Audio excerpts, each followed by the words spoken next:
Yeah, so I start the broadcast and you walk away. That's good. Wander off. Good evening, everyone. We are Digital Hammurabi, Dr. Josh, soon to be Dr. Megan. Well, when he says soon, he means within the next 3 years. Well, that's soonish. I mean, in the grand scheme of PhDs, it is relatively soonish. I'm okay with it. So we are back for another edition of our Digital Hammurabi Book Club. And we are wading tonight into the amazing necessity that is the Epic of Gilgamesh. Da, da, da. Dun, dun, dun, dun. We need some kind of... Oh, there you go. That was good. I liked that. Thank you. We should do a show where we just both sit and spin while reciting Akkadian poetry. There we go. That's our 4,000 subscriber celebration. Watch Josh spin in a chair. Okay, yeah. I don't know if we want to preface that. Watch Josh sit and spin. Okay. Maybe we do. I mean, what do I know? Probably not. So, yeah. So, in case you are joining us for the first time, Digital Hammurabi is a channel that we created in April, maybe? Yes, this year. Of this year. And the whole point was to try to please Megan. To make lots and lots of money. Oh, neither of those things, as it turns out. We're academics. We don't make money. We don't even know what money is. No. But... Sorry. We're both a little sleep deprived and fueled on caffeine this evening. So, that's true. That's true. We'll try and keep things on track. Indeed. No promises. Yeah, no promises. So our whole purpose being here is to try to get the ancient world to you in a palatable, easy to understand, and fun way. And that includes everything from something like the Epic of Gilgamesh all the way down to the Old Testament to sexual metaphor. Sexual a metaphor. Series on sexual metaphor in Mesopotamian literature. If you haven't, which involves me saying the word penis a very interesting amount of times. Yeah, and in fact, if you haven't watched the recent videos, go to our channel, Digital Hammurabi, which is, I guess, is where you are right now. And the last video that she put up, I think, is called Enki's penis. And the bigger picture. Yeah, Ed Carter that commented. was not our idea. Yeah, he said if you put, because it was called the big penis, if you or Enki's penis, if you have the word bigger or enlargement in the title as well, it'll get more hits. So we edited it to call it Enki's penis, the bigger picture. Anyway, so the purpose of this book club, of course, is to get Sumerian and Akkadian literature to you. Because it's really fantastic stuff. Where's Foster? And there is at least this much of it. And that's a lot of literature. And that's just Akkadian. Right, and this is just Akkadian. This doesn't count the Sumerian stuff. But with the exception of the Epic of Gilgamesh, it is woefully underrepresented and underknown. Relatively underknowned. Relatively unknown in modern society, which is a shame because it's really cool stuff. And I love the Epic of Gilgamesh, don't get me wrong. But Mesopotamian literature is so much more than just the epic. Come on, you have the having said that, today we're doing the Epic of Gilgamesh, so I think. But see, we did the Poor Man of Nippur, which we did, and we're going to be doing Why Do You Curse Me? Yes, which is amusing. If you don't know what that is, it's not funny. It's only funny to us. I apologize for that. I think for it to be an in joke, it has to include people other than us. Yeah. Otherwise, it's just alienating. And speaking of aliens. Which we invariably do. Which we do. So there's sort of a reason that we decided to go with the Epic of Gilgamesh, because there's a whole host of stories that we could read. I was just leafing through Foster actually this morning, thinking about what we do tonight. And Gilgamesh actually came up because I've been systematically going through Sitchin's 12th Planet. Now we've borne the brunt of reading it a couple of times. Yep. But I've sort of let it annoy me as it washed over me. But and thinking, well, that's wrong. He's much less prone to rage than I am. I get very angry and then have to put the book down. Josh reads it and says, well, that's silly. Yeah. And then keeps reading. But what I've done now is I've said, that's it. I'm going to put down systematic arguments against it. And I've realized that there are 2 chapters right in the middle of the book that are sort of the meaty chapters, if one can call any of the chapters meaty, all this sexual metaphor. But and they're right in the middle. Which, anyway, so what I'm going to do is I've got an outline put together, and I'll put a presentation together in the near term. But he uses Gilgamesh as sort of he uses it in a number of different places. So he talks about Gilgamesh and an early dream that he has about Enkidu, and tries to equate that with a falling object from the sky, which has to be a rocket. He talks about the dream sequence that Enkidu and Gilgamesh have on the way out to the cedar forest, and says that that's him having a vision, a real life vision that he thinks is a dream. That doesn't make any sense, a real life vision. He sees something that he thinks is a dream, which is actually a rocket taking off, which is strange. I mean, just as if they're living with these Anunnaki and they're seeing them fly around in these moos, these rockets all the time, why in the world would they depict it in this flowery language and have it be so rare? Anyway, yet I digress. So there are several places that he brings up Gilgamesh. Over and over again, Gilgamesh comes up. And so I just thought, well, maybe the best thing to do is read through the epic. It'll probably take us a couple of book clubs, but let's go through the epic so that when you see the video, you'll say, man, Josh and Megan talked about this in depth. How in the world could he think it means this? Exactly. So that's my spiel. Megan, would you like to give a brief background introduction to the... No. Oh. Well, we'll do it together as friends. And then when we're done, we can say, we did it. We did it. Our 5-year-old watches a lot of Dora the Explorer, so we do the Dora the Explorer dance when we succeed in things at life, which is funny enough when she's there and she can join in. When it's just the two of us, yeah, then it's a little bit strange. But we do it anyway. So that's how it is. Epic of Gilgamesh. Epic of Gilgamesh. So, no, I said no, and then I started talking, so you should go for it. No, go ahead. The one we're reading is called the Standard Babylonian Version. It's a relatively late composition, amalgamation. We have Sumerian Gilgamesh stories that are woven into the story that we're going to read to you today.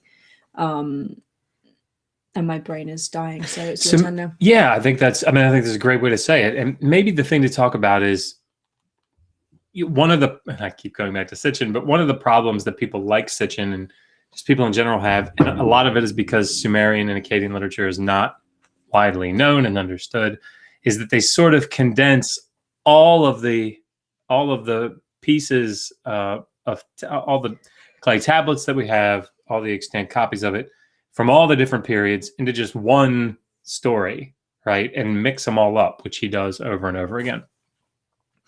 So what we want to remember that Mesopotamian literature took, 4,000 years. Yeah, probably at least with the world tradition. 4,000 written years. Yeah, so, probably the earliest literature that we can nail down comes from the, maybe 2600s, somewhere like that. And of course, the writing system was very underdeveloped at the time, relatively speaking. And but we have early literature in Mesopotamia that really goes down. The literature continues and it develops all the way down to the Common Era.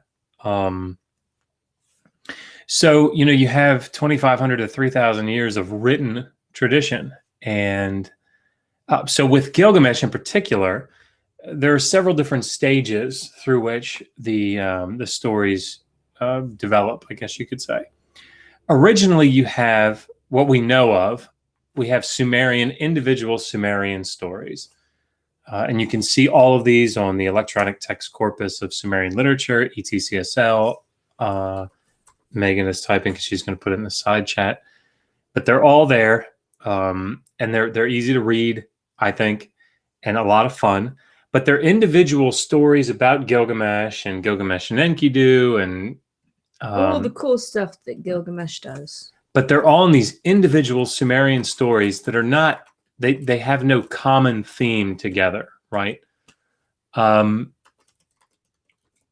these stories are transmitted in Sumerian, at least probably in the late third millennium, definitely by the early second millennium, and we've got lots of copies of them from scribal schools in the 18th century BCE. So during that time, that early second millennium, what we call the Old Babylonian period, an Akkadian version of what we think is the early Epic of Gilgamesh, or an early epic, came into existence, and we have not a lot, but some copies of the Akkadian epic in the Old Babylonian period. And that story develops or is in existence, and we have fragments of the Gilgamesh epic coming from the Middle Babylonian period, which is the late second millennium. But by the time you get to the first millennium, probably the early first millennium, you have this, if not the late second millennium, you have this, what we're calling the Standard Babylonian Epic of Gilgamesh. Standard Babylonian was a dialect of Akkadian, so the text is written in Akkadian. And it's a whole text. We have most of it extant.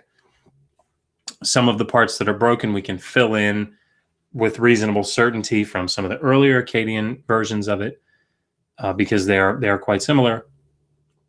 But nonetheless, this is a text that is put together with a theological purpose, and it takes many of these early Sumerian stories and weaves them together into what we refer to as an epic. So that's what we're going to be reading to you tonight. Probably at a later time, we can delve into some of the earlier texts, maybe make a separate video about it. But since the Standard Babylonian is the most fully preserved and it's the one that most people know, that's what we're going to be reading. So that's sort of the background to it. All right. Do we have anything else? So let's see. We have 24 people watching. 25. We have 5 likes. So thank you very much. If you're watching and you like what we're doing here, please hit the like button. Share it on Twitter or Facebook or Carrier pigeon, if you can do that. Probably can't. I've been trolling a little bit. I've been going on to there's some comments that I see about homosexuality in the Bible, and so I've been posting the link that if you haven't seen the homosexuality and the Bible video that I have that I put together on our channel, it looks at Leviticus 18, which is one of the, I have no idea why I got on this. Why did I get on this? I don't remember. Yeah, she's like, whatever, weirdo. But Leviticus 18 arguably originally condoned homosexuality. And so you can check out the video. But I see people commenting on how God hates gays. And I just sort of send that link. That's how I got onto it, because I was saying share the link, so that's what I've been doing. There we go. We've been sharing. Yes. Anyway. Lots of things. All right, you guys ready? Like and subscribe. Exactly. And as Megan says, she's so cute. If you haven't seen these videos, you have to watch the new introduction that she does. She comes really close to the screen and says, "And come along for the ride." And it's like, you're so hot. I mean, you. You're so lovely. You're lovely. You're lovely. As I just demonstrated. Silhouette is saying, "Is this the Sin Lake Unity version?" What do you think? I think yes. But I Sin Lake Unity. God bless you. Yes. Anyway. All right. Megan's going to so follow the sultry sound of her voice. You are like the only. Oh yeah, we have 12 likes. There you go. You guys are amazing. I think you're the only person who describes my voice as sultry. Tablet 1, The Coming of Enkidu. Sorry, I've been reading a lot of erotic literature recently. This is... And I'm 12. In your 12. This is bad. Okay. Let's get started. The first line's not going to be good. That's all right. He who saw the deep, the countries... I'm sorry. I'm not even drinking. Would you like to share with the rest of the class? No.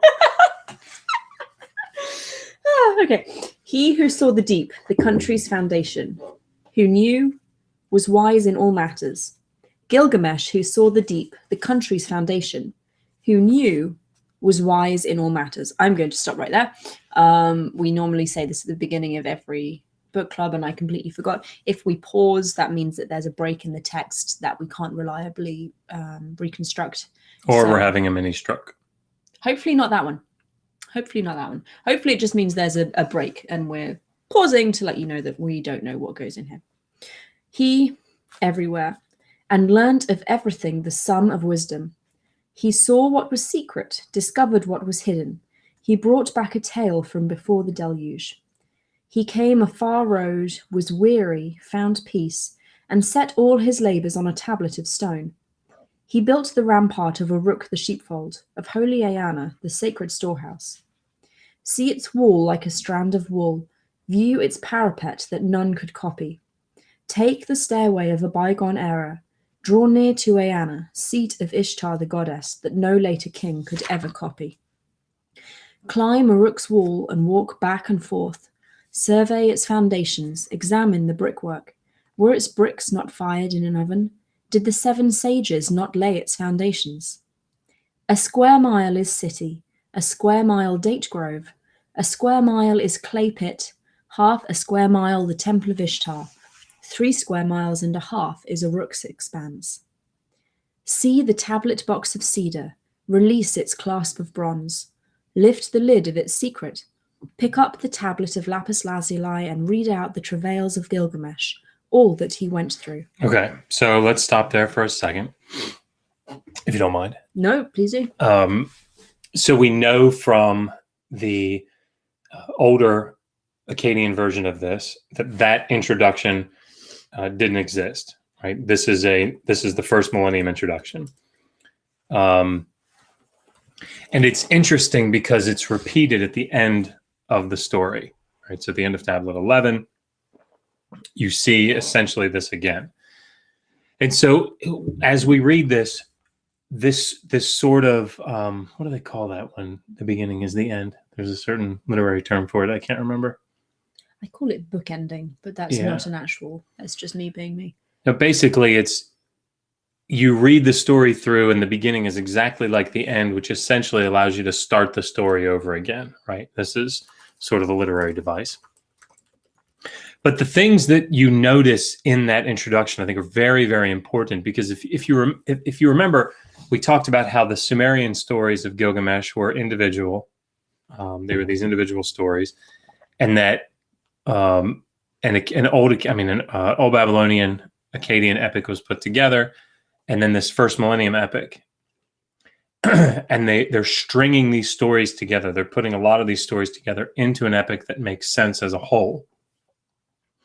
And this introduction and conclusion that are the same are tying this thing together, right? So if we're going to figure out what this text is trying to do, which is the big thing that we want to do with ancient literature, in my opinion, is try to figure out what the text is doing, even more so than what it says. What is it doing? We want to look at things like this, these little flags, red flags that the scribe is throwing out saying, hey, pay attention. This is what's different when I write it. So if you notice some of the things, sorry, and you feel free to talk about these. Notice right in the beginning, it says that Gilgamesh goes and he brings back this secret knowledge, this lore from the antediluvian world, right? From before the flood. Right. And because that's what the story, that's what happens in the story. Gilgamesh goes out and he finds Utnapishtim. He finds Atrahasis, this Noah, this Noah character goes out and finds him. And It's Twitter. Oh, okay. Sorry. I like looking at my phone in case it tells me that somebody is subscribed so I can read it out. But I don't think it tells us that people are subscribing anymore. It's weird. Anyway, sorry. So he goes out and he finds this secret from before the flood. And this is something that is, it's germane to the story, right? Because the whole point of Gilgamesh, as you see here, is this idea of what does it take to beat death, right? That's the theme that runs through this epic.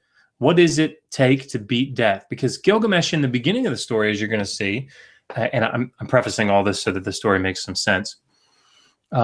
Gilgamesh starts off and he's young and he's brash and he's Gonna conquer the world. Yeah, he's gonna go fight Humbaba, right? You don't want to fight Humbaba. No, He's nobody big and does. Scary and But he doesn't care. And Enkidu is saying, you know, hey, this guy will kill you. And he says, so we'll go down in flames of glory, right? Essentially. sounds like a 17-year-old. Yeah, I mean, it really does, right? So this idea of nothing phases me. What's that country song? I feel like I'm 10 feet tall and bulletproof. That's how Gilgamesh is, right? But then Enkidu dies. And when Enkidu dies, sorry, spoiler alert. I was going to say spoiler alert, man.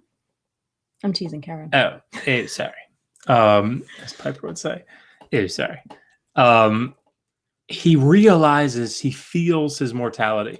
And at that point, the story turns to this quest of how do I prolong my life? Right? How do I not die? How do I not die? And basically, we'll see at the end of the story, lots of problems with that, right? But this introduction, given its repetition and given what it says, he talks about how wonderful the city of Uruk is, how strong the rampart is, how big the wall, and the bricks that make it up. He's basically saying, look at all the things that I've built, I've constructed. Look how magnificent they are. He's showing you his legacy. That's right. This is the thing that ensures his immortality. Ultimately, he fails in getting physical immortality for himself, but by making this huge construction that no other king will ever rival, he's ensured that his name will live forever. And that's kind of what happens in when he talks about see the tablet box of cedar, open the clasp of bronze, and lift up the tablet and read it. This is a really common motif that comes back through, I want to say, all of Mesopotamian history. Yeah. That's a massive sweeping generalization, but it's a very, very common motif that recurs again and again and again. That was redundant. If something recurs, it definitely occurs more than once. Anyway, it recurs many times. There's a play on words. You wanted to say recurs different ways. That's exactly what happened. Thank you. I'm very intelligent. Indeed. With all different kings in all different times, they write inscriptions, they build massive complexes, they wage war, partly in order to make sure that their name is remembered. And the way that they make sure of that is they write down their deeds in royal inscriptions, which is what I do. I'm the royal inscription person. Hello. RIP. Exactly. That's not a good acronym. No. We need a new acronym. I apologize profusely. That's all good. So yes, they write these royal inscriptions and bury them in temple foundations, in temple walls, on massive monuments that are put up in public, recording who they are and what they did and why they should be remembered. And surprisingly, this is actually quite a successful technique, because you get in later periods kings saying that they dug up temple foundations to restore the temple, found the inscriptions of earlier kings and preserved them. They wrote their own inscriptions on a separate tablet and then put them back in the foundations. So they read the tablets of earlier times, they knew the names of the kings, they made sure that these kings were still, well, they ensured their immortality, really. And then they put them back to be found by someone else, by us, at a later date. I mean, I would imagine, and actually Andrew George talked about this in his introduction to that book, Shulgi, King Shulgi, or, of course, Gilgamesh, but, they would be, if you had said to them in 4,000 years and 4,500 years, people are going to be finding your story and reading it. It would be like, it's pretty cool. It's exactly what they wanted to have happen. So actually here tonight, you are participating in ensuring the immortality Of Gilgamesh. of Gilgamesh. And we have 2 questions before we go on. Zupater the True Zoo, that's a great name. Does the name of Uruk relate to the modern nation of Iraq? Do you mean the toponyms is Uruk? Is the word Iraq derived from Uruk? I don't know. Is it Iraq Arabic? Yeah, I'd have to We'd look. have to look that up. Don't know is the easy answer to that question. Geographically speaking, yes, Uruk is in modern day Iraq. It's in south. Good. I'm glad I got that right. And Silhouette is saying Uruk was a real place, right? Was there a human king this story was crafted around as tribute to him? Fun question. Uruk was a real place. Yes, no doubt. We know where it is. Well, not me personally. It has been excavated by archaeologists. And there is some evidence to suggest that Gilgamesh was originally a real king. Probably didn't kill the monster of the cedar forest and go on an adventure to the pre-Diluvian Noah character, but probably did exist. Yeah, I mean, and the difficulty in answering the question of was it written, for that king, those types of questions about the use of a particular tablet or the original purpose of the composition, very, very difficult. I would say certainly by the end of the 3rd millennium, these stories were being the kings, particularly of the Ur-3 dynasty, King Shulgi, for example, Gilgamesh was a big deal to them. These previous kings it was very important to align themselves with these kings, and so it was probably something that that allowed themselves to tie themselves back to these earlier kings. We've had a question asking, is there a published copy that is could be considered the official canon? I don't know if you can call it the official canon, but I'm putting a link in the side chat, and I'll put one in the description. We're using the Penguin Classics translation by Andrew George. Andrew George has spent his whole career working on the Epic of Gilgamesh. Yeah. This is a very good translation. It comes with some excellent notes. There's a very long introduction that tells you all of the information about the translation. And he goes through all the individual... each individual tablet has its own section. And he goes through the different periods that we were talking about. So the earlier stuff and the Middle Babylonian stuff and so on. Sorry, let me just... Excellent book. Yep, highly recommended. Excellent really, author. Anything by Andrew George about... it won't let me... Sorry, it won't let me link it. If you just go to Amazon and search Epic of Gilgamesh Penguin, the Penguin Classic version that comes up is the one. And I'll put, like I said, I'll put a link in the description.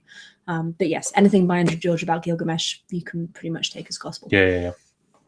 In the words of our 5-year-old, it's what he does. It's what he does. Which is funny to no one but us. We need to stop with these in-jokes. It's very... Well, if we say them enough, then the 50 people that are watching... Wow. 51. 51. You guys are awesome. I have 20 likes. That's a lot of likes. And no dislikes, which is great because we're rambling a lot. Yeah, we are rambling. So I'm going to carry on reading, unless you want to read. Okay. Don't do that with your fingernails. Sorry. Surpassing all other kings, heroic in stature, brave. I always get this wrong. Scion? I'm trying to find it. Oh, there it is. Is it Scion? Oh, Scion. Scion. We need to check pronunciations before we do this. If anyone can tell me in the chat... Scion. I always pronounce it Scion. Well, this says brave. This is his updated translation. Oh, okay. Brave native. Well, let's go with brave native. It's actually native. It's French. Thank you. Brave native of Uruk. Wild bull on the rampage. Going at the fore, he was the vanguard. Going at the rear, one his comrades could trust. A mighty bank protecting his warriors. A violent flood wave smashing a stone wall. Wild bull of Lugalbanda, Gilgamesh, the perfect in strength, suckling of the august wild cow, the goddess Ninsun. Gilgamesh the tall, magnificent and terrible, who opened passes in the mountains, who dug wells on the slopes of the uplands, and crossed the ocean, the wide sea to the sunrise. who scoured the world ever searching for life and reached through sheer force Utanapishti the distant, who restored the cult centers destroyed by the deluge and set in place for the people the rights of the cosmos. Who is there can rival his kingly standing and say like Gilgamesh, it is I am the king. Gilgamesh was his name from the day he was born, 2/3 of him god and 1/3 human. It was the lady of the gods drew the form of his figure, while his build was perfected by divine Nudimmud. Nudimmud is Enki. A triple cubit was his foot, half a rod his leg. 6 cubits was his stride. Cubits the front part of his. So a cubit, just so you know, is like 18 inches. It's about from the elbow to the fingertip. He's a giant. He's a big man. He's a large Urukian. His cheeks were bearded like those of. The hair of his head grew thickly as barley. When he grew tall, his beauty was consummate.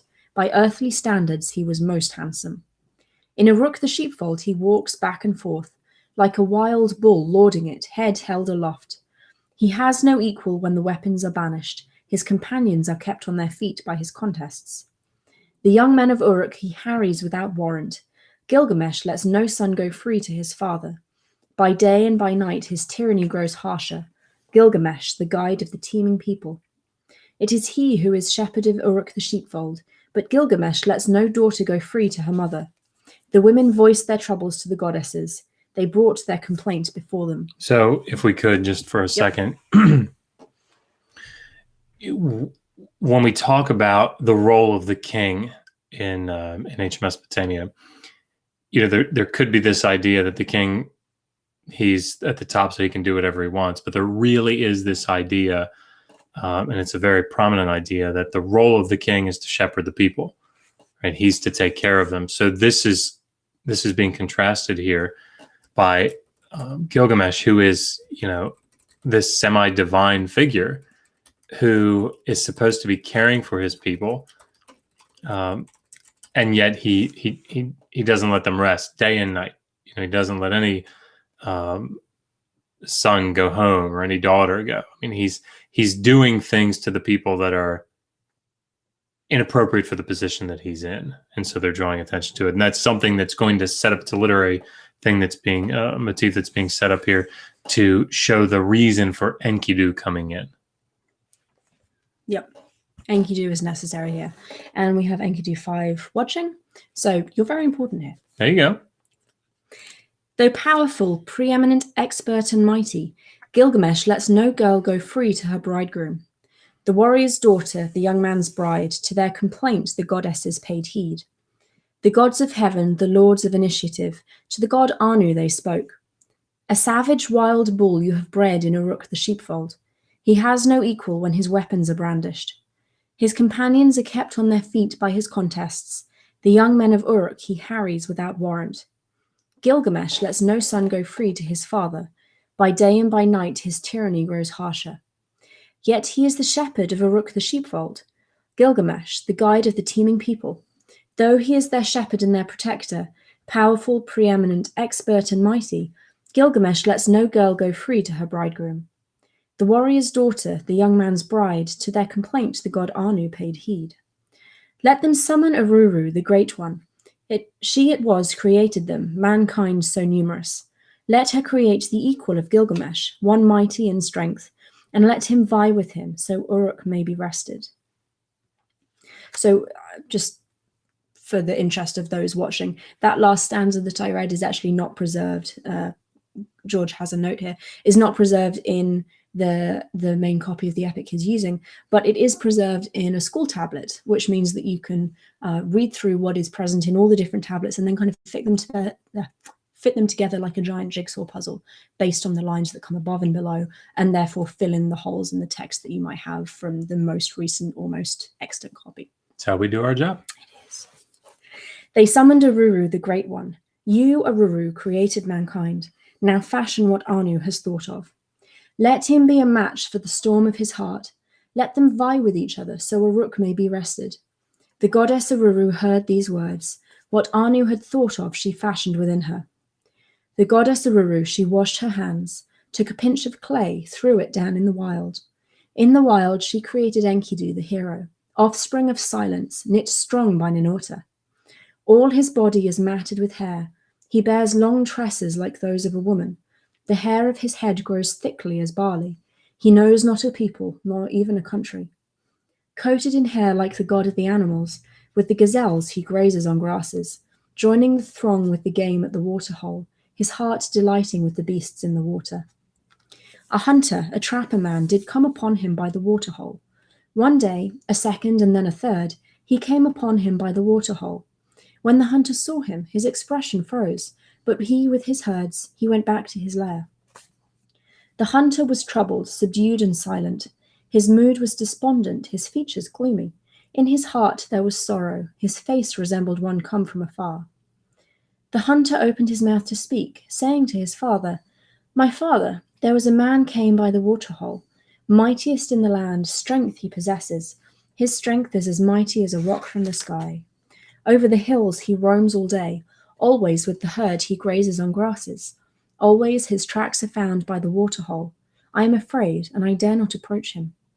He fills in the pits that I myself dig. He pulls up the snares that I lay. He sets free from my grasp all the beasts of the field. He stops me doing the work of the wild."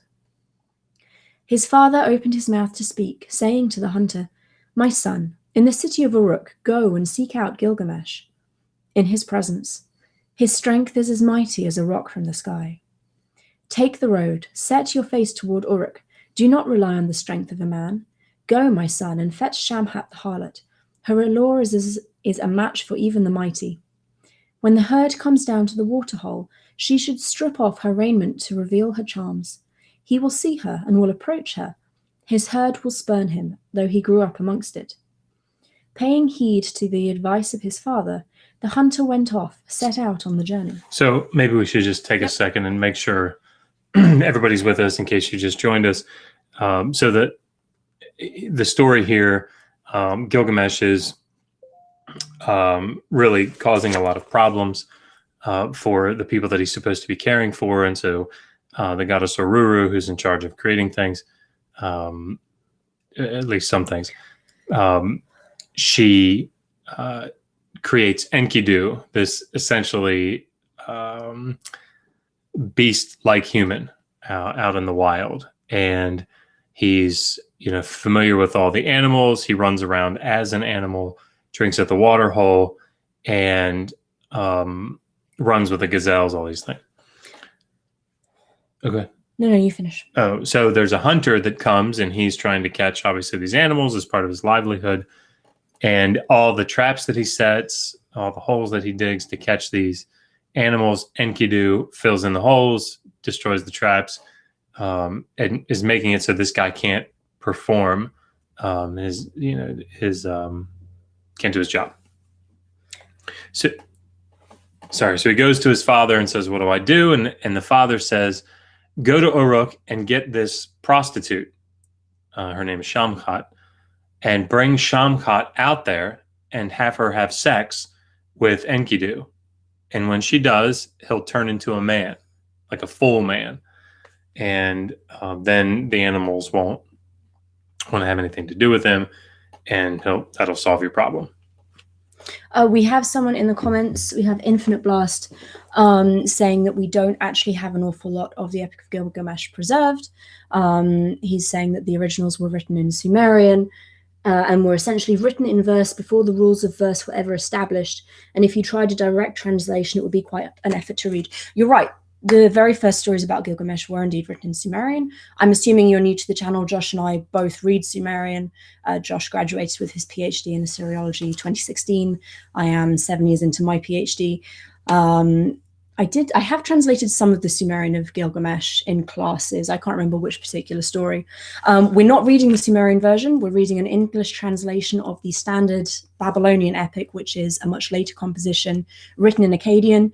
Again, we both read Akkadian. We did not translate this because, frankly, we don't have time, and Andrew George has done a far better job than either of us could hope to. And we both did it in our comps. So I was going to say, we also both had portions of Gilgamesh in our comprehensive exams. So I really appreciate your comments. We do have an awful lot of Gilgamesh extant. It's why we have such a great book to read from. And we actually have a lot of the Sumerian as well. Yeah.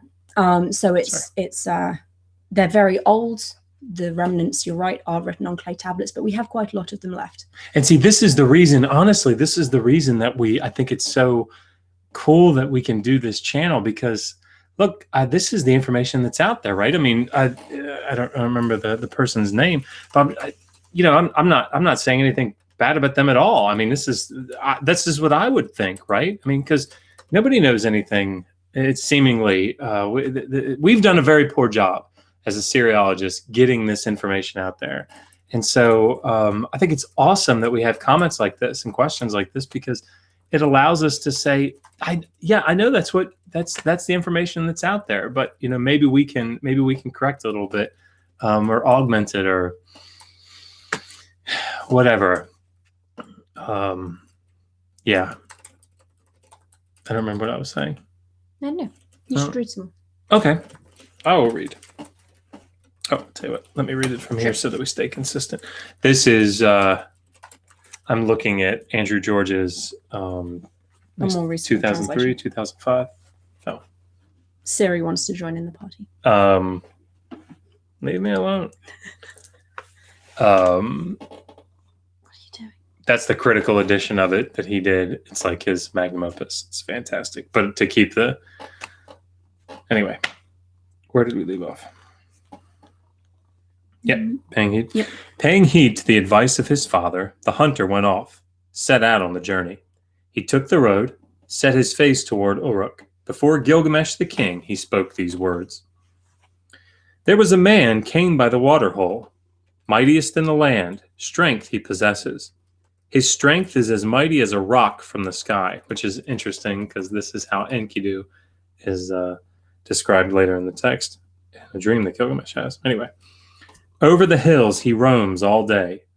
Always with the herd he grazes on grasses. Always his tracks are found by the water hole. I am afraid and I dare not approach him. He fills in the pits that I myself dig. He pulls up the snares that I lay.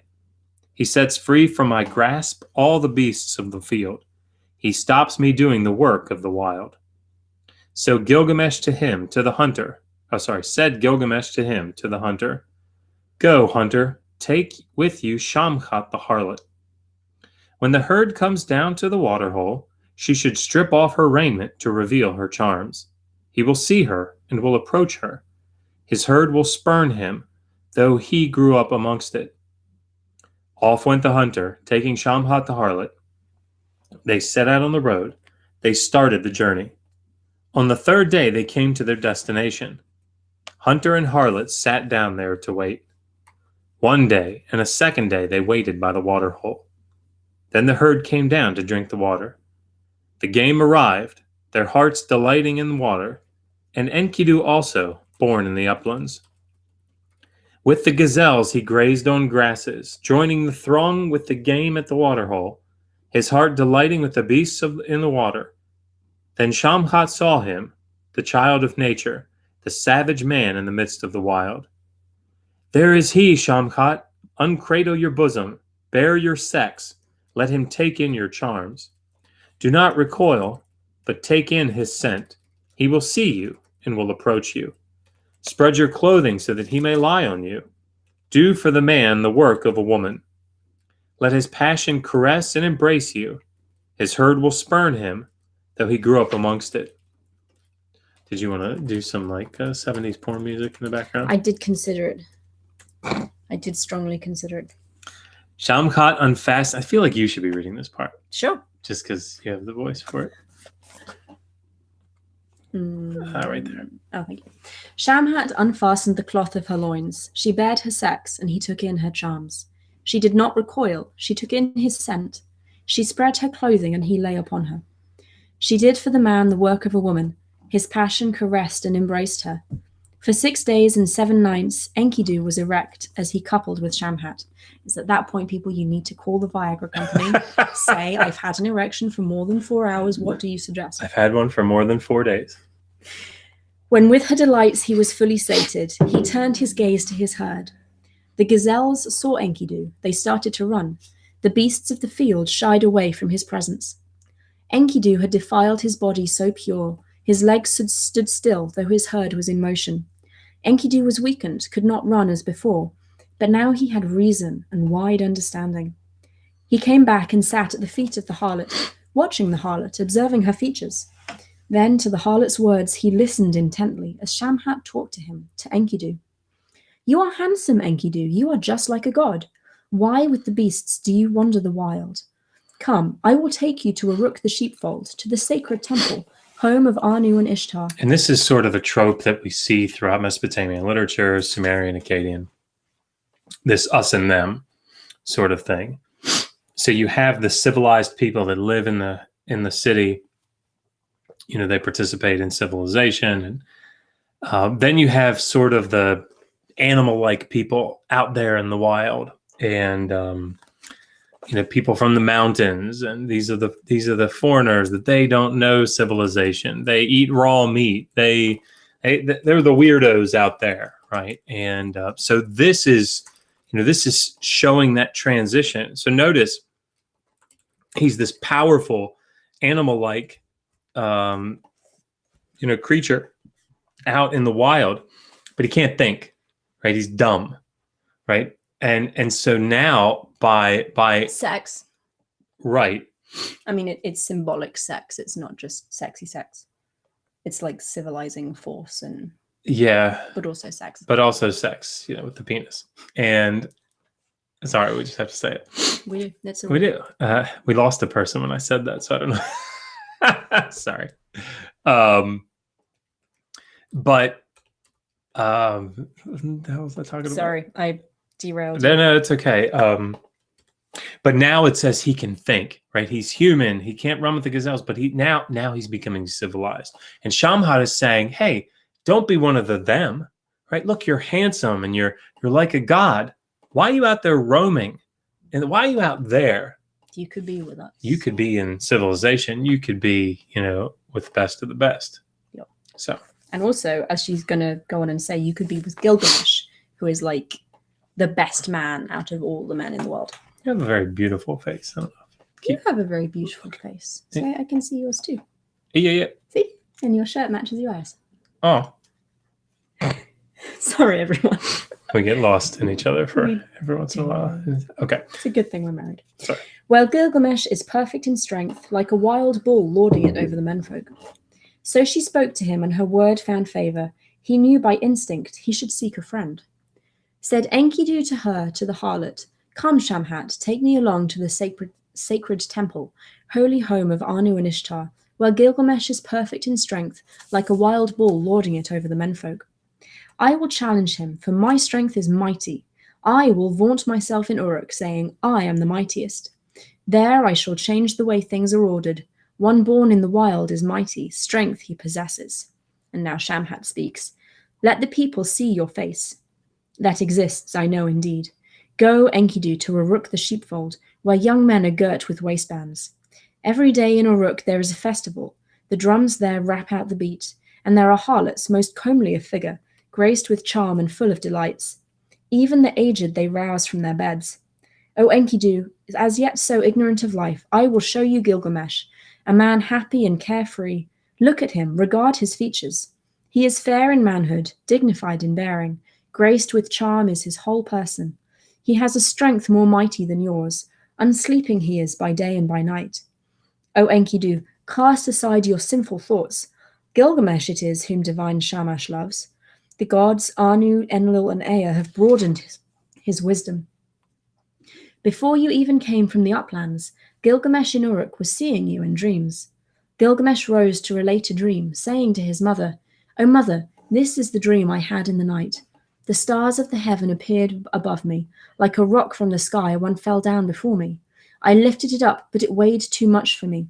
I tried to roll it, but I could not dislodge it. The land of Uruk was standing around it. The land was gathered about it. A crowd was milling about before it. The menfolk were thronging around it. Like a babe in arms, they were kissing its feet. Like a wife, I loved it, caressed and embraced it. I lifted it up, set it down at your feet, and you, O mother, you made it my equal. So that dream, just to throw this out there so that you see it in the context, this is supposed to be a rocket that fell from the sky, like a like I don't know, one of the tanks or something that Sitchin says, was shot up, and Gilgamesh has this dream. He looks up into the sky and his thing falls down, and like a lump of rock from the sky, it fell toward me. He says he picked it up, but it was too much for him. Well, this is what it would be if you tried to move a rocket. It'd be too big for you, right? So this is the evidence that he has. The problem is this is a dream sequence that's an omen. Yeah. Because omens were really big in Mesopotamia. And that's one I mean, that's one of many problems. But I mean, the fact that it says he was having dreams about you, Enkidu, not about a rocket ship. Okay, anyway. I just wanted to, say that in context. Point out the fallacies. By the way, if you guys have questions, please put them in. Or if you'd like to see more of Pond, he wants to be seen on camera more, apparently. Hi. You can jump up here, right? You have that capability. No, he just wants us to feed him. That's the problem here. Ah, yes, it is that time. The mother of Gilgamesh was clever and wise, well versed in everything, she said to her son. Wild Cow Ninsun was clever and wise, well versed in everything, she said to Gilgamesh. The stars of heaven appeared above you. Like a rock from the sky, one fell down before you. You lifted it up, but it weighed too much for you. You tried to roll it, but you could not dislodge it. You lifted it up, set it down at my feet, and I, Ninsun, made it your equal. Like a wife, you loved it, caressed and embraced it. You love that rocket ship. Well, that was, yeah. A mighty comrade will come to you and be his friend's savior.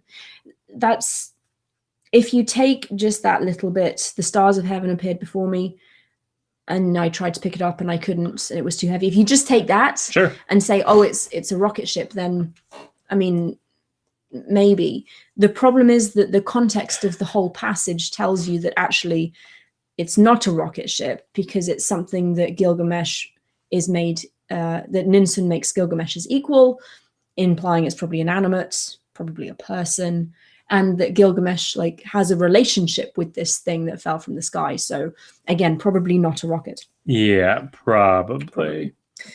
Mightiest in the land, strength he possesses. His strength is as mighty as a rock from the sky. Like a wife, you'll love him, caress and embrace him. He will be mighty and often will save you. Having had a second dream, he rose and entered before the goddess, his mother. Said Gilgamesh to her, to his mother, once more, O mother, have I had a dream. In a street of Uruk, the town square, an axe was lying with a crowd gathered around it. The land of Uruk was standing around it. The country was gathered about it. A crowd was milling about before it. The menfolk were thronging around it. I lifted it up and set it down at your feet. Like a wife I loved it, caressed and embraced it. And you, O mother, you made it my equal. The mother of Gilgamesh was clever and wise. Well versed in everything, she said to her son. Wild Cow Ninsun was clever and wise. Well versed in everything, she said to Gilgamesh. My son, the axe you saw is a friend. Like a wife you'll love him, caress and embrace him. And I, Ninsun, shall make him your equal. A mighty comrade will come to you and be his friend's savior. Mightiest in the land, strength he possesses. His strength is as mighty as a rock from the sky. Said Gilgamesh to her, to his mother, May it befall me, O mother, by Counselor Enlil's command. Let me acquire a friend to counsel me. A friend to counsel me I will acquire. So did Gilgamesh see his dreams. After Shamhat had told Enkidu the dreams of Gilgamesh, the two of them together began making love. And then that is the end of tablet 1. So I'm going to pause there and see if anyone has any questions. And then I'm going to take out my contact lenses because they hurt. Oh, and I will read. Awesome. This, I love this story. It's very cool. Yeah. And you guys are incredible. There's 51 people watching and 36 likes. You guys always amaze me. They do. Oh, we have a question. Wellington Smith. Any novels or book series for adults based in ancient Mesopotamia? That is a great question. I don't know. I actually don't know. We should write some. We should. As a side note, I finished chapter 3. Yep. 3 of my Sumerian grammar yesterday. So I've got the introduction, or the preface, the introduction, and the first 3 chapters written. So we also had a question, and I said that I'd research this later because I don't know one off the top of my head. A good book about the relationship between gods and kings. Oh, And it's a big topic. There's a lot of stuff, and I can't think of anything off the top of my head. That's a good introduction. yeah. You have to think about that. Well, while she's taking her contacts out, and when I look at the side chat over here, I look for the orange Digital Hammurabi thing to pop up. As soon as we get monetized, I'm sure we can do the thing where you can like make it green or whatever. Anyway, but so if you have a question, please say like at Digital Hammurabi, so I'll see it. Okay, tablet 2. Remember this story is this epic is in 11 different tablets. It's actually there are 12 tablets, but the 12th tablet is, well, we'll talk about it later. But the story proper is on 11 different tablets. So this is tablet 2.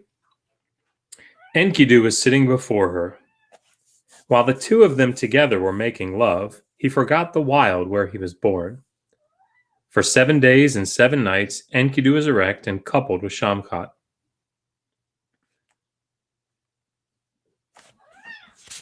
Am I reading the right? Yeah. Okay. Just want to make sure.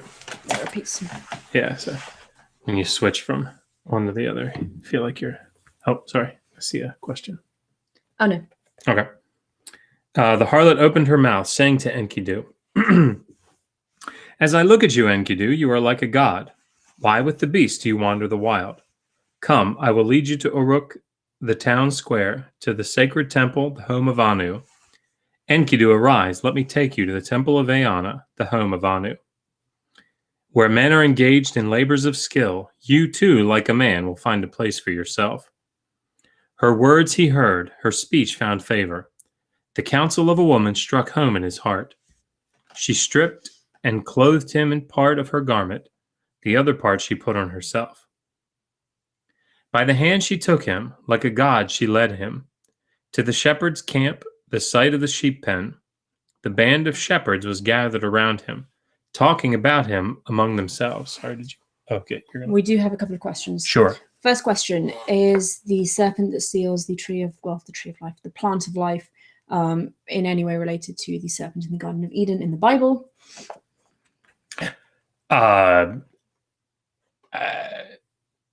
No.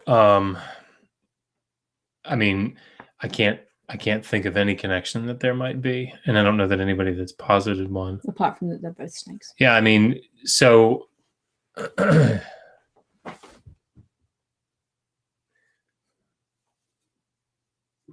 yeah, I don't know of anybody that's made any strong case for that, or even suggested it. And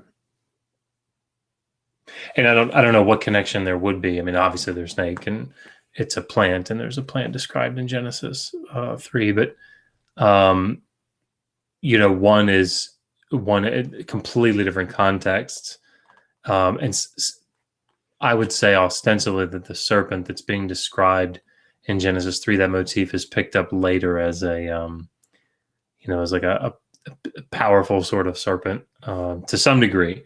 But of course, the whole point. The snake in Gilgamesh is just a regular. It's just a regular snake. It's just in the right place at the right time to grab the plant of life from Gilgamesh. It's not like a mythological figure working against him. And the interesting thing about it, when you get there, is that the snake immediately sheds its skin, which of course is etiological in the sense that, why is it that snakes shed their skin? But of course, it provides immediate evidence to Gilgamesh that plant would have worked. Right, because the snake eats it and sheds its old skin. It's like, man, now I know it would have worked. So yeah, there's no moral character. One more question: Sure. Do you think Humbaba might reflect a rival people living in Lebanon? There's always difficulty trying to tie. And people have done it. Don't get me wrong. People have tried to do it. Well-known scholars have tried to do it. I tend to find it difficult to, and risky even, to try to find in literary texts specific historical accounts, right? Unless something is directly alluded to. Number one, these literary texts are not shy about calling out specific lands and specific kings or specific countries. So, you have texts that are clearly literary texts that describe battles and actual accounts of fighting with other kings in other countries. So they're not shy about doing that. That doesn't obviously make it impossible that this is doing that, but I think this motif about Lebanon and the cedar forest being out to the west, it's just kind of a common motif. It shows up in other literary texts as well. So it doesn't surprise me that the cedar forest out there in Lebanon is, guarded by. It's kind of semi-mythical. Yeah. It's a place that kings travel to get wood for the temples, and the cedar wood is kind of sacred, magical stuff that is used for temple roofing. Yeah. So having indoors and stuff. So having, like you said, having a divine guardian does make sense. Cool. Onwards. Thank you. Good questions. 53 watching. Yeah. This is really exciting. You guys are awesome. Okay, so I'll stop saying that. Sorry. Okay. By the hand she took him, like a god she led him, to the shepherd's camp, the site of the sheep pen. The band of shepherds was gathered around him, talking about him among themselves. This fellow, how like in build he is to Gilgamesh. Tall in stature, proud as a battlement. For sure it's Enkidu, born in the uplands. His strength is as mighty as a rock from the sky. Bread they set before him. Ale they set before him. By the way, let me just show you the picture. He's got a picture of it, hand copy of one of the tablets, just so you can kind of see what it is that we're talking about here. That's what we have to work with at times. Sometimes they're much more preserved than that, but much better preserved. But it's so pretty, though. Yeah, it really is. Looks like a chicken walked all over it, That's writing. Just kidding. Bread they set before him. Ale they set before him. Enkidu ate not the bread, but looked askance. Askance. How to eat bread, Enkidu knew not. See this, this motif of these foreigners are so dumb. They don't even know how to eat bread. They don't even know how to do it. And that shows up in the literary text. How to drink ale he had never been shown. The harlot opened her mouth, saying to Enkidu, "Eat the bread, Enkidu, essential to life. Drink the ale, the lot of the land." Enkidu ate the bread until he was sated. He drank the ale, a full 7 goblets. His mood became free. He started to sing. His heart grew merry. His face lit up. The barber groomed his body so hairy. Anointed with oil, he turned into a man. He put on a garment, became like a warrior. He took up his weapon to do battle with lions. I will turn it over to you. To do battle with lions. Ratchounder. He stood up and said, "If I was put in there in my pockets, they give me for the concealing of a daily weapons." Math Magic Pagan did ask if you'd ever considered doing stand-up. Yeah. I think our 11-year-old would die of shame. Yeah, probably. Even more so than she currently does. does. We were dancing in the kitchen last week, and she was like, no! Of course, the dance was this. But our 5-year-old's running around like it's the greatest thing in the world, and the 11-year-old's like, no, you're so gross. Why are you doing that? Stop it, no. So then I grabbed her hands and tried to dance with her. She didn't appreciate that. She didn't care for that. Children. Of course, I did the same thing when I was 11. So. Yeah, I didn't because I was amazing. You were always amazing. Yeah. When at night the shepherds lay sleeping, he struck down wolves, he chased off lions. Sleeping lay the senior shepherds, their shepherd boy Enkidu, a man wide awake. A certain fellow had been invited to a wedding. To Uruk the sheepfold he was going for the banquet. Enkidu was having his pleasure with Shamhat. He's doing that a lot. I mean, to be fair, he's a grown man and he's only just discovered sex, so... Sexy sex. Sexy sex. With his penis. We need to do a drinking game next time for everyone. Yes. Every time we say penis, someone takes a shot. That would be hilarious. It would be. We'd get very, very drunk. I think I would. Let's not do that. I value my liver. Yeah. He lifted his eyes, caught sight of the man, and thus he spoke to the harlot. Shamhat, bring the man over. Why he came here, let me learn his reason. The harlot hailed the man, went up to him, spoke to him. Where do you hurry to, fellow? What is your journey so toilsome? The fellow opened his mouth, saying to Enkidu, I was invited to a wedding banquet. It is the lot of the people to contract a marriage. I shall load the ceremonial table with tempting foods for the wedding feast. For the king of Uruk the town square, the veil will be parted for the one who picks first. For Gilgamesh, the king of Uruk the town square, the veil will be parted for the one who picks first. He will couple with the wife-to-be, he first of all, the bridegroom after. By divine consent it is so ordained. When his navel cord was cut, for him she was destined. At the fellow's words, his face paled in anger. And there's a little note here. There's a bit of a break. Enkidu goes off, with Shamhat following him. He entered the city of Uruk, the town square, and a crowd gathered around him. If you remember Gilgamesh's dream, coming true.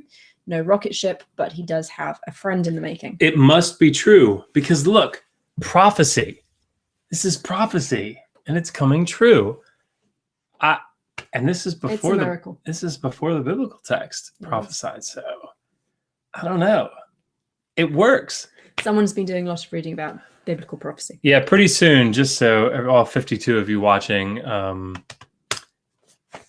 I'm going to be doing something about this prophecy of Tyre in Ezekiel pretty soon, because I'm just tired of hearing about it, frankly. So look for that coming.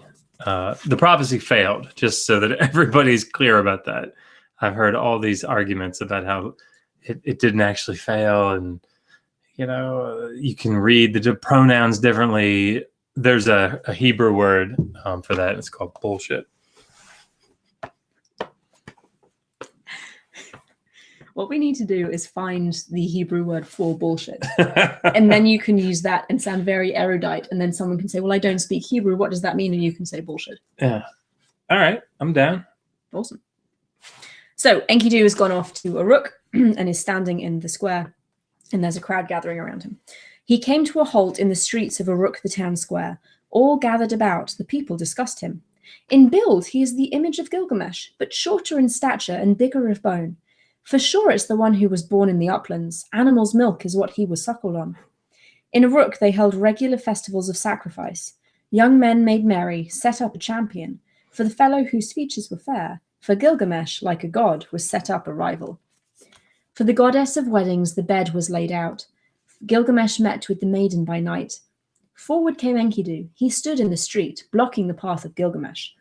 So there's a wedding going on. Gilgamesh is accustomed to taking his prima nocta, indeed. He sleeps with the bride before anyone else does.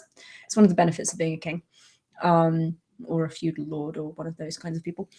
So that's relatively normal for them. So he's going off to find his new bride, and Enkidu decides this will not stand and blocks his path. Well, who is your lord?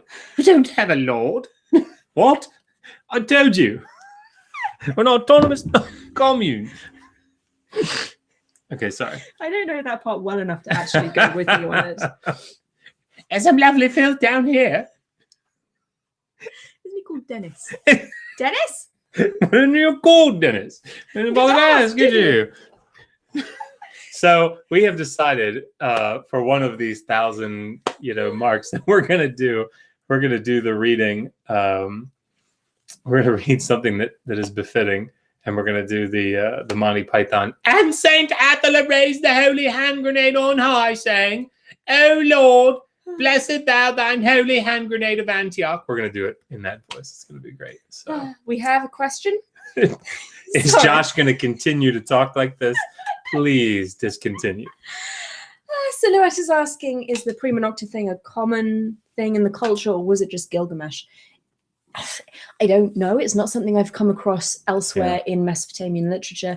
And the fact that he is... I suspect the fact that Enkidu is sent specifically by the gods to stop him suggests that it probably was not a cool thing to do. Yeah, I mean, you think about everything that Gilgamesh is doing up to this point. If you think about that standard that the king is held to, what the ideal king is supposed to do, Gilgamesh is doing the opposite, right? So I would suspect that this was considered very taboo. It was problematic. We have a comment saying, please don't speak like that. Does everybody know what I'm talking about? It's Monty Python. Monty Python. It's Quest for the Holy Grail. Skip a bit, brother. Someone said there's 50 of us. If each one of us gets 5 more people, we could go and fulfill the prophecy of Tyre ourselves. Let's do it. I've got nothing else planned tomorrow. Oh, wait. I mean, the thing is, like, Nebuchadnezzar didn't do it. I mean, and Ezekiel knows that he didn't do it. And he says that he didn't do it. I mean, it's... There will be a video on this. And someone, apparently, thank you, B. Havens, for bringing this to our attention, asked if there's a meaning or etymology for the name Gilgamesh. I don't know. Bill 3 Gilgamesh. George will have discussed it. If you want, I can look it up. Why don't you look it up and I'll read the exciting confrontation between Enkidu and Gilgamesh. The land of Uruk was standing around him. The land was gathered about him. A crowd was milling about before him. The menfolk were thronging around him. Like a babe in arms, they were kissing his feet. Already the fellow, for the goddess of weddings, was ready the bed. For Gilgamesh, like a god, was set up a substitute. Enkidu, with his foot, blocked the door of the wedding house, not allowing Gilgamesh to enter. They seized each other at the door of the wedding house. In the street, they joined combat in the square of the land. The door jambs shook, the wall did shudder. In the street, Gilgamesh and Enkidu joined combat in the square of the land. The door jambs shook, the wall did shudder. Gilgamesh knelt, 1 foot on the ground. His anger subsided. He broke off from the fight. After he broke off from the fight, said Enkidu to him, to Gilgamesh, as one unique your mother bore you, the wild cow of the fold, the goddess Ninsun. High over warriors you are exalted. To be king of the people, Enlil made it your destiny. Why do you desire to do this thing? Anything do you want so much? Let me, a feat that was never done in the land. So that this section is a little bit fragmentary. We're not entirely sure what happened. There was a fight, then they stopped fighting, and then Enkidu and Gilgamesh spoke to each other. And somehow they've resolved it, because the next line said they kissed each other and formed a friendship. And thus was the greatest buddy duo ever in literature created. And they go on adventures, because what else do you do with your best friend? The mightiest in the land, strength he possesses. His strength is as mighty as a rock from the sky. He is tall in stature, proud as a battlement. The mother of Gilgamesh opened her mouth to speak, saying to her son. Wild cow Ninsun opened her mouth to speak, saying to Gilgamesh, my son, in his gate, bitterly you hold in his gate. Bitterly he. Enkidu possesses no kith or kin, shaggy hair hanging loose. He was born in the wild and has no brother. Standing there, Enkidu heard what she said, and thinking it over, he sat down weeping. His eyes brimmed with tears, his arms fell limp, his strength ebbed away. They took hold of each other and they linked their hands like Gilgamesh. To Enkidu he spoke a word, saying, why, my friends, did your eyes brim with tears, your arms fall limp, your strength ebb away? Said Enkidu to him, to Gilgamesh, my friend, my heart is aggrieved. Though sobbing, my legs do tremble, terror has entered my heart. Gilgamesh opened his mouth, saying to Enkidu, ferocious Humbaba, let us slay him, so his power is no more. In the forest of cedar, where Humbaba dwells, let us frighten him in his lair. Enkidu opened his mouth, saying to Gilgamesh, I knew him, my friend, in the uplands, when I roamed here and there with the herd. For 60 leagues the forest is a wilderness. Who is there who would venture inside it? Humbaba, his voice is the deluge, his speech is fire, and his breath is death. Why do you desire to do this thing? An unwinnable battle is Humbaba's ambush. Gilgamesh opened his mouth, saying to Enkidu, I will climb, my friend, the forest slopes. So what's happening here is Gilgamesh has the fantastic idea that they should go and kill Humbaba, who is a divinely placed monster who guards the cedar forest in Lebanon. And like we said earlier, cedars were very, very special in Mesopotamia. Mesopotamia, not a land full of trees. So to get enough timber for building purposes, for roofing, for doors, you had to travel. And cedars were especially prized for, well, just for being made of wood, but also they were useful for roofing temples and making temple doors, which is what happens later on here. But they were guarded by this monster Humbaba. And Gilgamesh has decided that they should kill it. There's not really a reason given as to why. Again, he's acting like an impetuous 17-year-old. I suspect the answer is because I can. Enkidu opened his mouth to speak, saying to Gilgamesh, "My friend, how can we go to the home of Humbaba? So to keep safe the cedars, Enlil made it his lot to terrify men. That is a journey which must not be made. That is a man who must not be looked on. He who guards the forest of cedar, his reach is wide. Humbaba, his voice is the deluge. His speech is fire, his breath is death. He hears the forest murmur at 60 leagues distance. Who is there would venture into his forest? Adad ranks first, Humbaba the second." Adad is a storm god. Also very scary, makes loud noises, thunder, not someone you want to mess with. "Who is there would oppose him among the Igigi?" The Igigi is a collective term for a group of gods. "So to keep safe the cedars, Enlil made it his lot to terrify men. If you penetrate his forest, you are seized by the tremors." Gilgamesh opened his mouth to speak, saying to Enkidu, "Why, my friend, do you speak like a weakling? With your spineless words you make me despondent. As for man, his days are numbered. Whatever he may do, it is but wind. Exists not for me. You were born and grew up in the wild. Even lions were afraid of you. You experienced all. Grown men fled away from your presence. Your heart is tried and tested in combat. Come, my friend, let us hide to the forge. Let them cast us hatchets in our presence. They took each other by the hand and hied to the forge, where the smiths were sitting in consultation. Great hatchets they cast, and axes weighing 3 talents apiece. And I have to just stop again here. I love Enkidu and Gilgamesh's relationship. They are like best friends in the whole entire world. Just this line, they took each other by the hand and hied to the forge. So hand in hand, they went to make axes at the forge. I think that's really nice. So there's like a 20-page discussion Of the name of Gilgamesh. It's a very complex argument, but Pablo Games probably either means the forebear was a hero or the offspring is a hero, Mace from hero. So there you go. Seemed like a lot of reading for not much of a payoff. That's all good. There you go. We answered a question. And I'm going to pause here. Kenneth Nystrom, wasn't the grave of Gilgamesh found like 15 years ago? I don't think so. I think I would know about that. I think that's something that, I mean, it's possible that it happened and no one told me. I doubt it. But I don't think so. General academic opinion is that Gilgamesh probably was a real person. There's some limited evidence for this. We don't have like physical remains. We don't have an awful lot of anything that can directly be associated with him. I think there's a cylinder seal somewhere. Let's see. Did the cat walk in naturally, or did you put it there to attract my attention? That cat does whatever he wants. Yes, indeed. Usually trying to sit on Josh. Much to my chagrin. Josh is his favorite person. Was Gilgamesh real? Probably. Yeah, we think so. Yeah. He was not this person, right? I mean, like, this is a legend. It's built up around it. But I think we have decent enough evidence to suggest that he was a real person. Sorry, I'm just checking. That's good. We don't have any. Pippin nurse. I think we have the Hebrew for bullshit. Shetiyut. Is transliteration. You know what? I'm gonna go.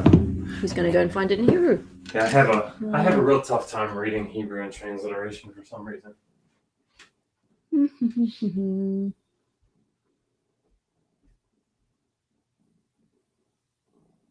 Okay, let's call it with the anti-Semitic talk, guys. Not something I appreciate on our channel. I will block you. Just happened? play nice. We've got some anti-Semitism going on here. Whoa. Yes. Yeah, we don't want any of that. Come on, folks. Okay, I'm going to continue reading while Josh looks up in his Hebrew Bible. Something very Hebrew scholarly. Bible, Hebrew dictionary. Where was I? They are at the smithy. Great daggers they cast, 2 talons apiece were the blades, 1/2 of a talent the crests of their handles, 1/2 a talent apiece the daggers gold mourning. Gilgamesh and Enkidu bore 10 talents each. He bolted the 7-fold gates of Uruk. He convened the assembly. The crowd gathered round. All right. Shtuyot. Nice. It's awesome. Good job. Thank you, Pippin Nurse. In the street of Uruk, the town square, Gilgamesh seated himself on his throne. In the street of Uruk, the town square, the crowd was sitting before him. Thus Gilgamesh spoke to the elders of Uruk, the town square. Hear me, O elders of Uruk, the town square. I would tread the path to ferocious Humbaba. I would see the god of whom men talk, whose name the lands do constantly repeat. Can I read for a while? Okay. Yeah, go for it. Thank you. Where you at? Oh, yeah. I will conquer him in the forest of cedar. Let the land learn Uruk's offshoot is mighty. Let me start out. I will cut down the cedar. I will establish forever a name eternal. Then Gilgamesh spoke to the young men of Uruk the sheepfold. Hear me, O young men of Uruk the sheepfold, O young men of Uruk who understand combat. Bold as I am, I shall tread the distant path to the home of Humbaba. I shall face a battle I know not. I shall ride a road I know not. Give me your blessing as I go on my journey, so I may see again your faces in safety and return glad of heart through Uruk's gate. On my return, I will celebrate New Year twice over. I will celebrate the festival twice in a year. Let the festival take place, the merriment begin. Let the drums resound before wild Khal Ninsun. Enkidu offered counsel to the elders and the young men of Uruk who understood combat. Tell him not to go to the forest of cedar. That is a journey which must not be made. That is a man who must not be looked on. He who guards the forest of cedar, his reach is wide. This Humbaba, his voice is the deluge. His speech is fire. His breath is death. He hears the forest murmur at 60 leagues distance. Who is there who would venture into his forest? Adad ranks first and Humbaba second. Who is there who would oppose him among the Agigi? So to keep safe the cedars, Enlil made it his lot to terrify men. If you penetrate his forest, you are seized by the tremors. There is this motif in Mesopotamian literature where you go to the elders, and it's not just the Mesopotamian, it's ancient Near Eastern literature in general. You know, you go to the elders of the city, and they tend to say, don't do that. And then you go to the young men of the city, and they say, yeah, go for it. You see this actually in the biblical text where Rehoboam, when the United Kingdom, United Monarchy splits off, the kingdom splits into the north and the south. Rehoboam goes and says, what do you think? And the elder people say, hey, look, your father Solomon taxed the people like crazy. You know, don't tax them so much, and they'll follow you. And the younger advisors say, no. If have they word it? If the taxes under Solomon were like his hips, your little finger will be like his hips.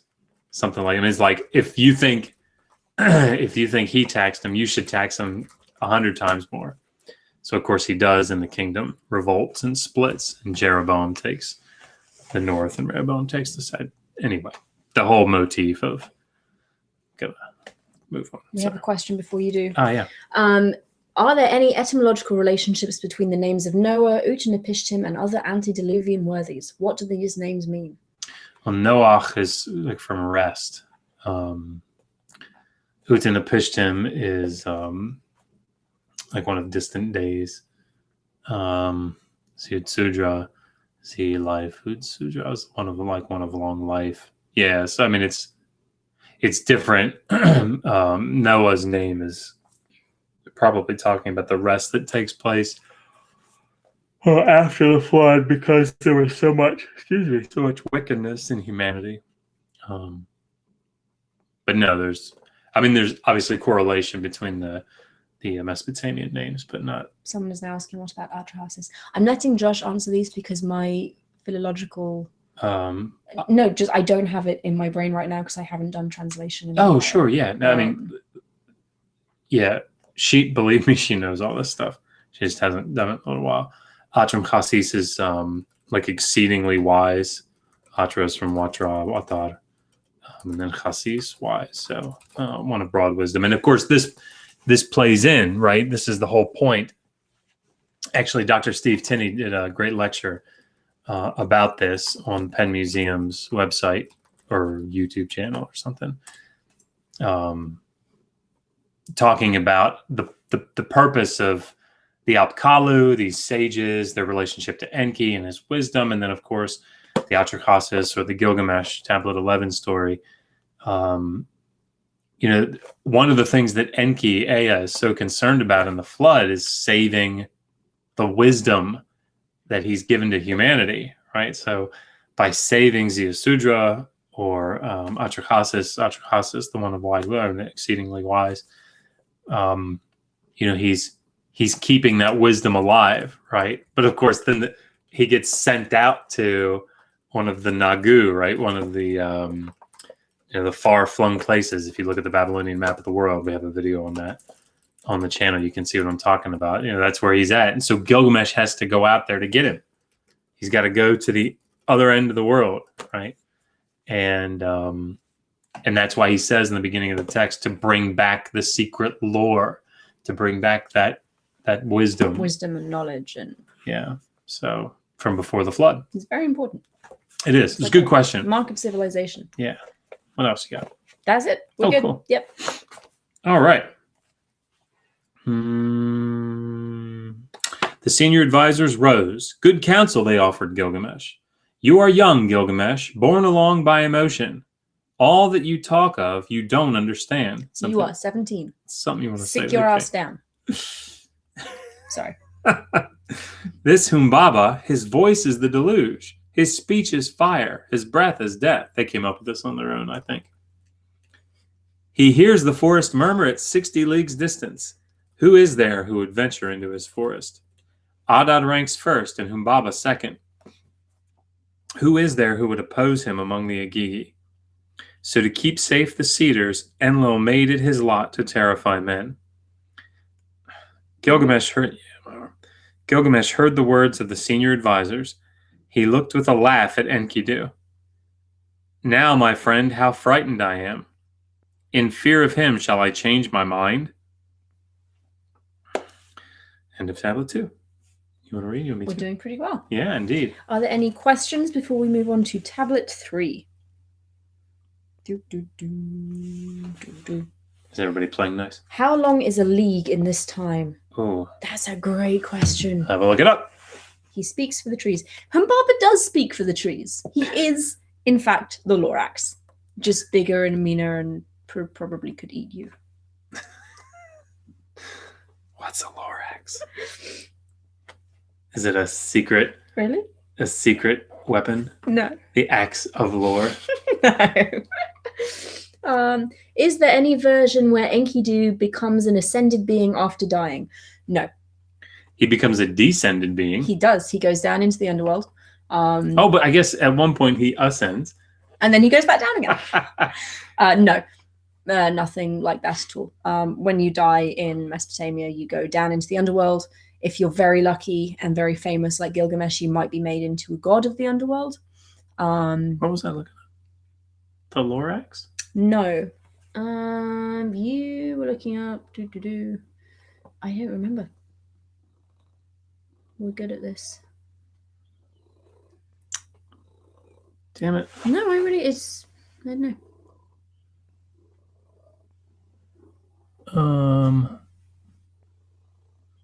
Well, that stinks. I don't remember. A league. Yeah. Oh, yeah, there you go. Mason Kavictor.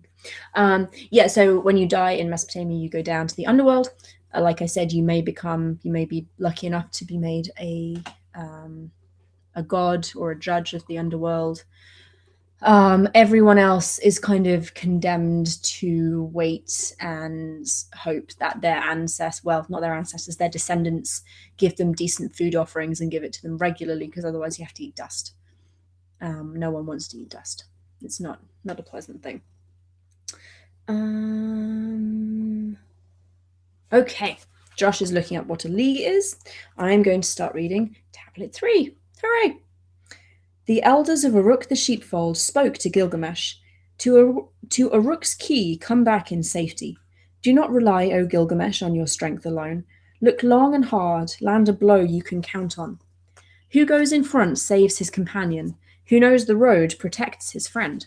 Let Enkidu go before you. He knows the journey to the forest of cedar. He is tested in battle and tried in combat.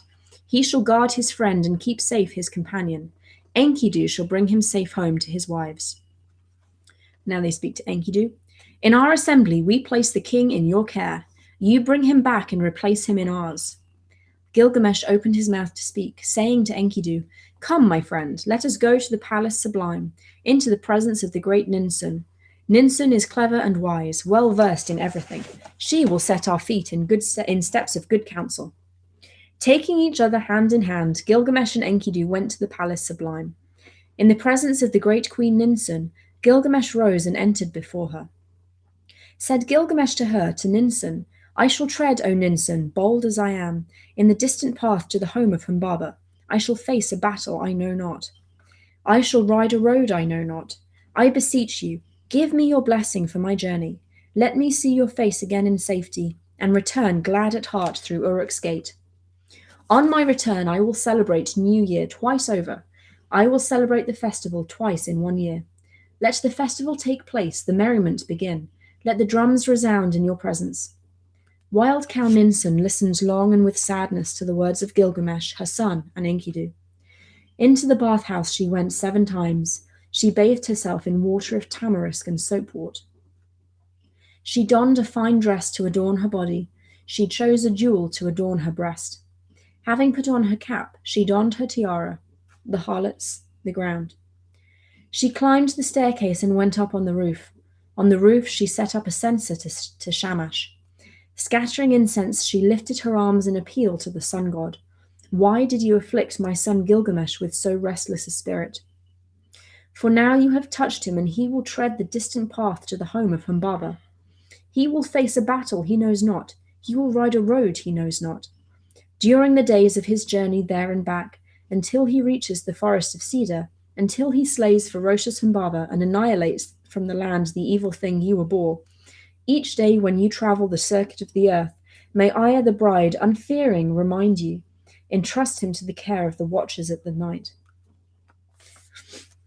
So here we have what's possibly the first reason given for why Gilgamesh wants to go and kill Humbaba, because Shamash, the sun god, has put it into his mind. For some reason, Shamash does not like Humbaba and wishes him to die, so he's kind of suggested to Gilgamesh that he should go and kill him, which is kind of rude, really. Humbaba's not doing anything to anyone. And Ninsun, who I should have pointed this out earlier, Ninsun is actually a goddess. Gilgamesh in mythology and literature is half divine. He is the son of Lugalbanda, another mythological king, and the goddess Ninsun. So here Ninsun has ritually purified herself, dressed herself in her finery, and gone up onto the roof to speak to Shamash, the sun god, because if you're going to speak to a sun god, you need to be in the open air, you need to be able to see the sun. And she's basically asking Shamash to watch over him and asking Aya, the bride, Shamash's wife, to remind her husband, you need to look after this man. You opened, O Shamash, the gates for the herd to go out, for you come forth from the land. The uplands took shape, the heavens grew bright, the beasts of the wild, your ruddy glow. At the coming forth of your light is gathered the crowd, the divine Anunnaki await your brilliance. May Aya the bride unfearing remind you, entrust him to the care of the watchers of the night. Also, while Gilgamesh travels to the forest of cedar, let the days be long, let the nights be short. Let his loins be girt, let his stride be sure. Let him pitch at nightfall a camp for the night, let night time. May Aya the bride unfearing remind you, the day Gilgamesh and Enkidu encounter Humbaba, O Shamash, rouse against Humbaba the mighty gale winds. South wind, north wind, east wind and west wind, blast, counterblast, typhoon, hurricane and tempest, devil wind, frost wind, gale and tornado. Let rise 13 winds and Humbaba's face darken. Let the weapons of Gilgamesh then reach Humbaba. After your very own fires are kindled, at that time, O Shamash, turn your face to the supplicant. Your fleet-footed mules shall bear you onwards. A restful seat, a bed for the night shall be what awaits you. The gods, your brothers, shall bring food to delight you. Aya, the bride, shall wipe your face dry with the fringe of her garment. Again, wild cow Ninsun made her request before Shamash. O Shamash, will not Gilgamesh, the gods, will he not share the heavens with you? Will he not share with the moon a scepter and crown? Will he not grow wise with Ea of the ocean below? Will he not rule with Urnina, the black-headed people? Will he not dwell with Ningishzida in the land of no return? Let me make him, O Shamash, lest he, in the forest of cedar. So Ninsun here is detailing all of the help she's expecting Shamash to give Enkidu and Gilgamesh, including when they get to Humbaba. The cat is trying to stand on Josh. Sorry, he's not done that before. Including when they get to the cedar forest, breaking out his weapons that are 7 different winds to help bring Humbaba down so that Gilgamesh can actually strike him. After Wild Cow Ninsun had charged Shamash thus, Wild Cow Ninsun was clever and wise, well versed in everything, the mother of Gilgamesh. She smothered the censer and came down from the roof. She summoned Enkidu and declared her will. O mighty Enkidu, you are not sprung from my womb, but henceforth your brood will belong with the votaries of Gilgamesh, the priestesses, the Hyruduls, and the women of the temple. She put the symbols on Enkidu's neck. The priestesses took in the foundling, and the divine daughters brought up the foster child.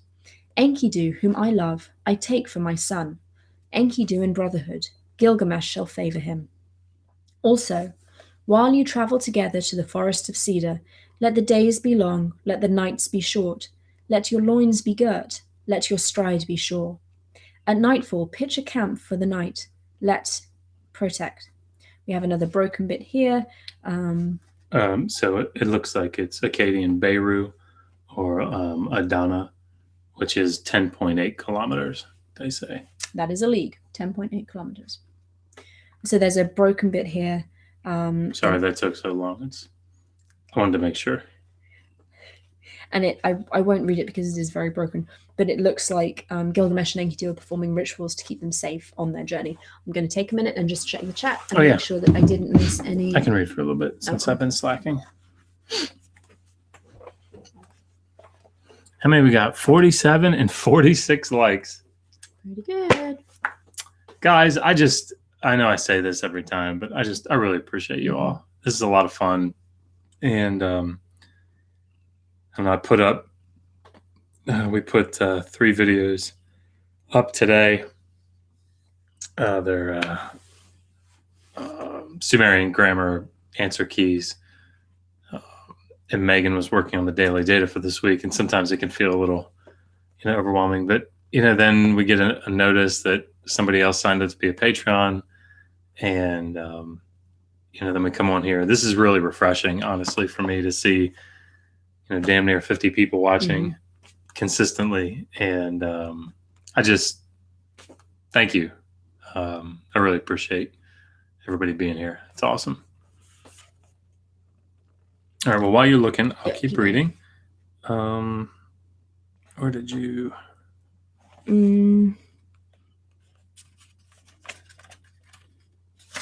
Yeah, I broke off there. I said I wouldn't read that because it's fragmentary. Oh, okay. I see. Okay. Good. At 20 leagues, you should break bread. During the days of our journey there and back, until we reach the forest of cedar, until we slay ferocious Humbaba and annihilate from the land the evil thing Shamash abhors. The officers must not assemble young men in the street, judge the lawsuit of the weak, seek out, while we attain our desire like babes in arms, and plant our weapons in Humbaba's gate. The officer stood there wishing him well. The young men of Uruk ran behind him in a mob, and the officers kissed his feet.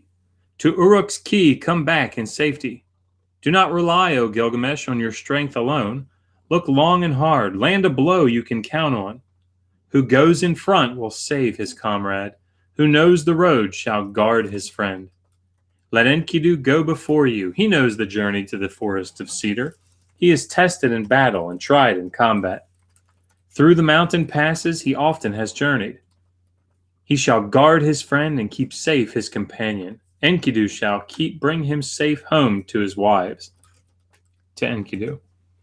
In our assembly we place the king in your care. You bring him back and replace him in ours. Enkidu opened his mouth to speak, saying to Gilgamesh, My friend, turn back. Do not pursue this journey. Enkidu opened his mouth, saying to Gilgamesh, Where you've set your mind, begin the journey. Let your heart have no fear. Keep your eyes on me. In the forest I knew his lair, and the ways too that Humbaba wanders. Speak to the crowd and send them home. To the young men made a fervent prayer. Go, Gilgamesh, may your God go before you. May Shamash let you attain your goal. Gilgamesh and Enkidu went forth. End of tablet 3. We're doing pretty well. We might 9, 10. What do you think? Do we have enough time to do it? You guys want to do one more tablet? We have 50 people watching. Yeah, we're doing pretty well. You want to go? Apparently it's weirding people out, you reading an actual book. It's what? Weirding people out with you reading an actual book instead of on a tablet. Oh, I'm sorry. I think it's a funny, humorous comment rather than, what are you doing, you crazy person? Well, I will. Is it because there's not the glow that from the iPad on my face? All right, let's keep going. The journey to the forest of cedar, instead of calling it the cedar forest. At 20 leagues they broke bread. At 30 leagues they pitched camp. 50 leagues they traveled in the course of a day. By the third day, a march of a month and a half. Nearer they drew to Mount Lebanon. Facing the sun, they dug a well. They put fresh water in. Gilgamesh climbed to the top of the mountain. To the hill he poured out an offering of flour. O mountain, bring me a dream, so I see a good sign. Enkidu made for Gilgamesh a house of the dream god. He fixed a door in its doorway to keep out the weather. In the circle he had drawn, he made him lie down, and falling flat like a net, lay himself in the doorway. This is, I know I keep saying this, it's a motif, but this is something that happens in Mesopotamian history. This is one of the sort of the original understandings. So you read some of these texts, for example, in the Gudea cylinders, the Sumerian Gudea cylinders from the late 3rd millennium. You see Gudea going and lying down a statue, trying to provoke a dream, essentially, and that's what we're seeing here. There's a ritual to try to provoke a dream. Dreams are how the gods, one of the ways in which the gods can talk to you. That's right. Dreams, omens, the censer thing that happened earlier with Ninsun on the roof. It's like a provoked omen. It's a way to talk to a god. Because dreams last for so long, even after you're gone. Exactly. Probably no one will get that. I'm going to keep reading. Okay. Gilgamesh rested his chin on his knees. Sleep fell upon him that spills over people. In the middle of the night, he reached his sleep's end. He rose and spoke to his friend. My friend, did you not call me? Why have I wakened? Did you not touch me? Why am I startled? Did a god not pass by? Why is my flesh frozen numb? My friend, I have had the first dream. Now, Sitchin picks up on this, by the way, because he sees the gods as the Anunnaki. Gilgamesh is going, why did I wake up? There was a rocket ship taking off nearby. Seriously, there was a rocket ship taking off nearby, which is why he woke up. Unfortunately, Gilgamesh completely foils this translation by saying it was a dream. I love the use of foil there. Isn't foil part of a rocket? There's like a... Oh, I don't know. I'm not entirely sure. Okay, the dream that I had was in utter confusion. In a mountain valley, the mountain fell down on top of, then we, like the one born in the wild, knew how to give counsel. Enkidu spoke to his friend, gave his dream meaning. My friend, your dream is a good omen. The dream is precious and bodes us well. My friend, the mountain you saw could not be Humbaba. Sorry, when Gilgamesh has these dreams, they're like awful and confusing. And he says, this is a bad omen. It's a bad omen. Humbaba's going to kill us. And Enkidu has to come back and say, no, it's a good omen. It's a good omen. My friend, the mountain you saw could not be Humbaba. We shall capture Humbaba. Him we shall slay. We shall cast down his corpse on the field of battle. And next morning we shall see a good sign from the sun god. At 20 leagues they broke bread. At 30 leagues they pitched camp. 50 leagues they traveled in the course of a day. By the third day, a march of a month and a half, nearer they drew to Mount Lebanon. Facing the sun, they dug a well. They put fresh water in. Gilgamesh climbed to the top of the mountain. To the hill he poured out an offering of flour. O mountain, bring me a dream, so I see a good sign. Enkidu made for Gilgamesh a house of the dream god. He fixed a door in its doorway to keep out the weather. In the circle he had drawn, he made him lie down, and falling flat like a net, lay himself in the doorway. Gilgamesh rested his chin on his knees. Sleep fell upon him that spills over people. In the middle of the night he reached his sleep's end. He rose and spoke to his friend. My friend, did you not call me? Why have I wakened? Did you not touch me? Why am I startled? Did a god not pass by? Why is my flesh frozen numb? My friend, I have had the second dream. And the second dream isn't preserved here, but they fill in. George fills in from it. It doesn't matter. My second dream surpasses the first. In my dream, my friend, a mountain, it threw me down. It held me by my feet. The brightness grew more intense. A man appeared, the comeliest in the land. His beauty, from beneath the mountain, he pulled me out, and he gave me water to drink, and my heart grew calm. On the ground he set my feet. Enkidu spoke to him, saying to Gilgamesh, my friend, he is different altogether. Humbaba is not the mountain. He is different altogether. Come, cast aside your fear. So you hear these dreams are about something big, comes on top of him. There's all this stuff that happens, and he has to interpret it. So just keep that in mind as we come to the next dream. Yes, this next one. At 20 leagues they broke bread. At 30 leagues they pitched camp. 50 leagues they traveled in the course of a day. By the third day, a march of a month and a half. Nearer they drew to Mount Lebanon. Facing the sun, they dug a well. They put fresh water in. Gilgamesh climbed to the top of the mountain. To the hill he poured out an offering of flour. O mountain, bring me a dream, so I see a good sign. This sounds familiar. A little bit familiar. Enkidu made for Gilgamesh a house of the dream god. He fixed a door in its doorway to keep out the weather. In the circle he had drawn, he made him lie down, and falling flat like a net, lay himself in the doorway. Gilgamesh rested his chin on his knees. Sleep fell upon him that spills over people. In the middle of the night he reached his sleep's end. He rose and spoke to his friend. My friend, did you not call me? Why have I wakened? Did you not touch me? Why am I startled? Did a god not pass by? Why is my flesh frozen numb? My friend, I have had a third dream. The dream that I had was in utter confusion. Here's where this is the rocket launch taking off. Definitely. Heaven cried aloud while earth did rumble. The day grew still. Darkness came forth. There was a flash of lightning. Fire broke out. The flames flared up. Death rained down, and the flashes of fire went out. Where it had fallen turned into cinders. You were born in the wild. Can we take counsel? I mean, if that's not a rocket launch. I don't know what is. So we've had a couple of really great questions from Kenneth Nostrom. I really hope I'm pronouncing your name correctly, by the way. Asking, and I don't think we can answer this now. I think this is something that's going to need some research and a video to itself. What the most recently discovered Gilgamesh tablet is, and then how many different contexts there are, like different find spots there are for Gilgamesh literature. Lots, I suspect. Yeah, it's one of the so that's a complicated question. If you're asking just where they found tablets, all over the ancient Near East. But even if you don't find a particular tablet in a spot, that doesn't mean that Gilgamesh hasn't had a significant influence. For example, you read through the book of Kohelet, Ecclesiastes, you're going to see lots of references, but several references to Gilgamesh.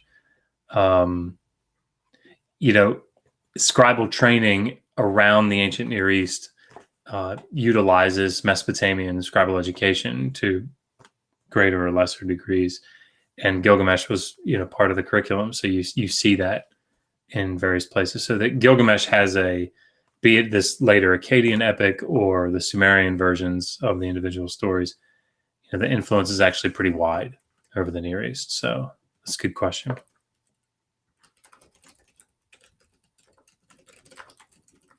Oh, sorry. No. Okay. You're good. So we saw the rocket ship launch. Watch my eyes. Ready? Sorry. Right. Where did it go? Sorry. Yeah, there we go.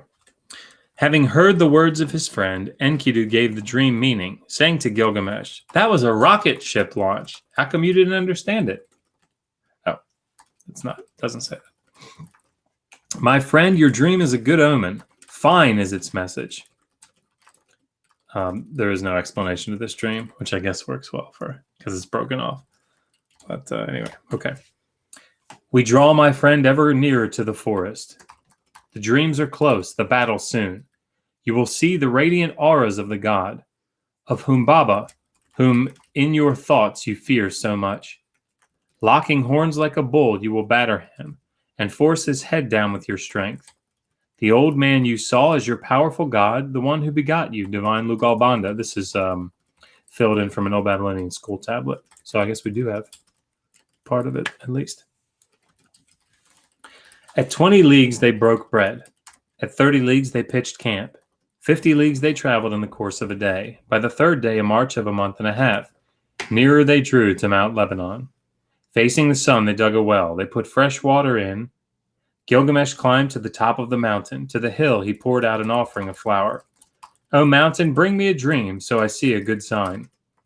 Enkidu made for Gilgamesh a house of the dream god. He fixed a door in its doorway to keep out the weather.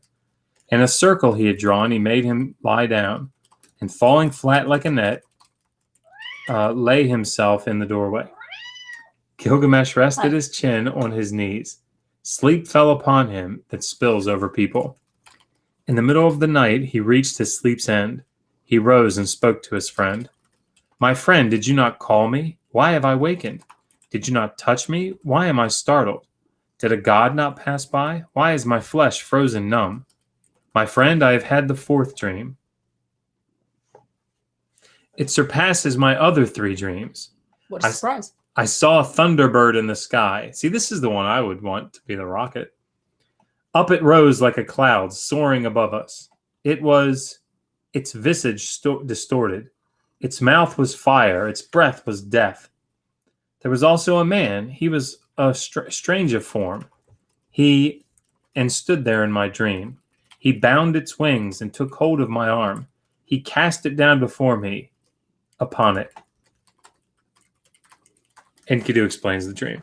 You saw a thunderbird in the sky. Up it rose like a cloud soaring above us. Its visage distorted. Its mouth was fire. Its breath was death. Clearly a rocket ship. Clearly. You will fear its awesome splendor. I shall its foot and let you arise. The man you saw was mighty Shamash. My friend, favorable is your dream. Humbaba like will be kindled upon him. We shall bind his wings. We shall stand upon him. So you see the interpretation doesn't have anything to do with a rocket.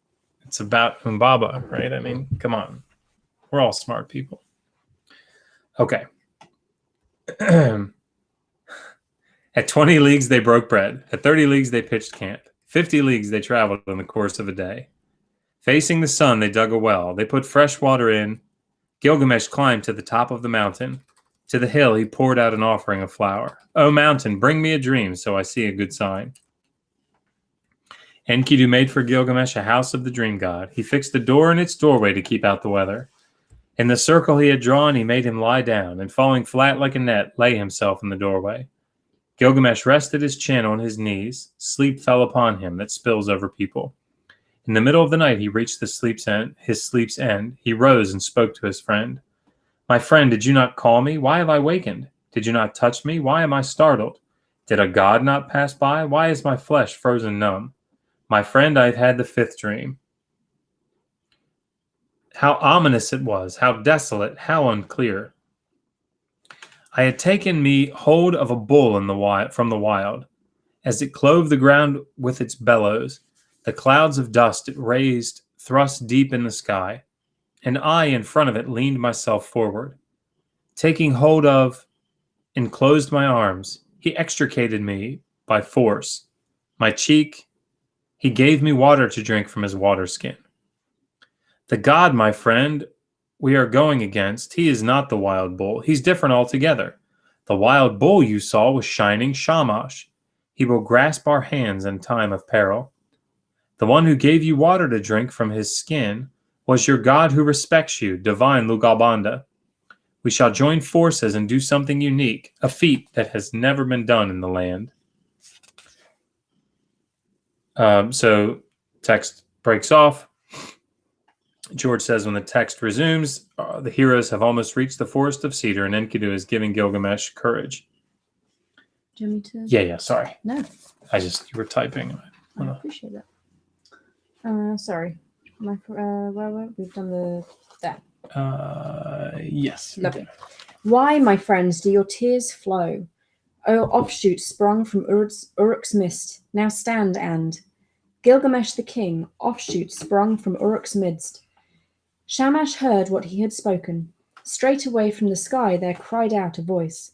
Hurry, stand against him. Humbaba must not enter his forest. He must not go down to the grove. He must not. So all of the dreams, in case that was unclear, all of the dreams have been saying how Shamash, the sun god that Gilgamesh's mother Ninsun appealed to before they left, Shamash is going to be helping them defeat Humbaba, so they have some divine assistance. My friend, favorable is your dream. Broken bits binding his wings again. At 20 leagues they broke bread. At 30 leagues they pitched camp. 50 leagues they travelled in the course of a day. Facing the sun they dug a well. They put fresh water in. Gilgamesh climbed to the top of the mountain. To the hill he poured out an offering of flour. O mountain, bring me a dream so I see a good sign. Enkidu made for Gilgamesh a house of the dream god. He fixed a door in its doorway to keep out the weather. In the circle he had drawn he made him lie down, and falling flat like a net lay himself in the doorway. Gilgamesh rested his chin on his knees. Sleep fell upon him that spills over people.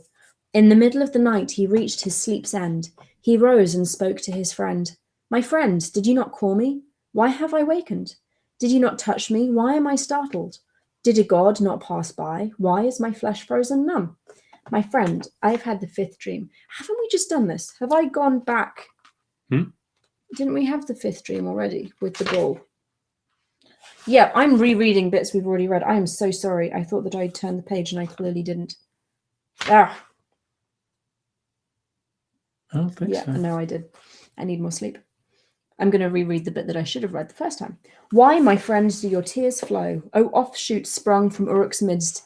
Now stand and Gilgamesh the king, offshoot sprung from Uruk's midst. Shamash heard what he had spoken. Straight away from the sky there cried out a voice. Hurry, stand against him. Humbaba must not enter his forest. He must not go down to the grove. He must not. There we go. He must not wrap himself in his 7 cloaks. One he is wrapped in, 6 he has shed. They, like a fierce wild bull, horns locked. He bellowed once, a bellow full of terror. The guardian of the forests was bellowing. Humbaba was thundering like the god of the storm. We have a broken bit. A BB. A BB. Enkidu opened his mouth to speak, saying to Gilgamesh, have come down, and my arms grow stiff. Gilgamesh opened his mouth to speak, saying to Enkidu, why, my friend, do we speak like weaklings? Was it not we crossed all the mountains? Did not before us, before we withdraw, my friend experienced in combat, who battle? You and you fear not, like a dervish, and change. Let your shout resound like a kettle drum. Let the stiffness leave your arms, the tremors your knees. Take my hand, friend, and we shall go on together. Let your thoughts dwell on combat. Forget death and seek life. The careful man. Let him who goes first be on guard for himself and bring his comrade to safety. It is they made a name for days long in the future. At the distance, the two of them arrived. They ceased their talking and came to a halt. That's the end of the 4th tablet. We've done really well. So what has happened is Shamash has called out and urged them on. Humbaba knows they're coming and has cried out in terror. And Enkidu has basically said, I'm not so sure about this, we should turn back. And Gilgamesh has essentially repeated his refrain from when they were still in Uruk. Why are you talking like a weakling? We can take this dude. There's 2 of us and only 1 of him. Let's go. So, yeah, very exciting stuff. And the next tablet is the battle with Humbaba, which is a good one. We have 47 people watching and 53 awesome. Likes. If you have questions, by the way, now's the time this to is put them in. We'll go ahead and we'll answer some and then wrap this up. But we're gonna do tonight. We were gonna do actually an Ask Me Anything about Mesopotamia, but I don't know that the last time we did it. It's like I don't know if there are enough questions. I mean, I'm sure that you guys have come up with questions, but figured you guys could ask questions and we could do this at the same time. So I was going to say something. We've had people asking why I'm distracted.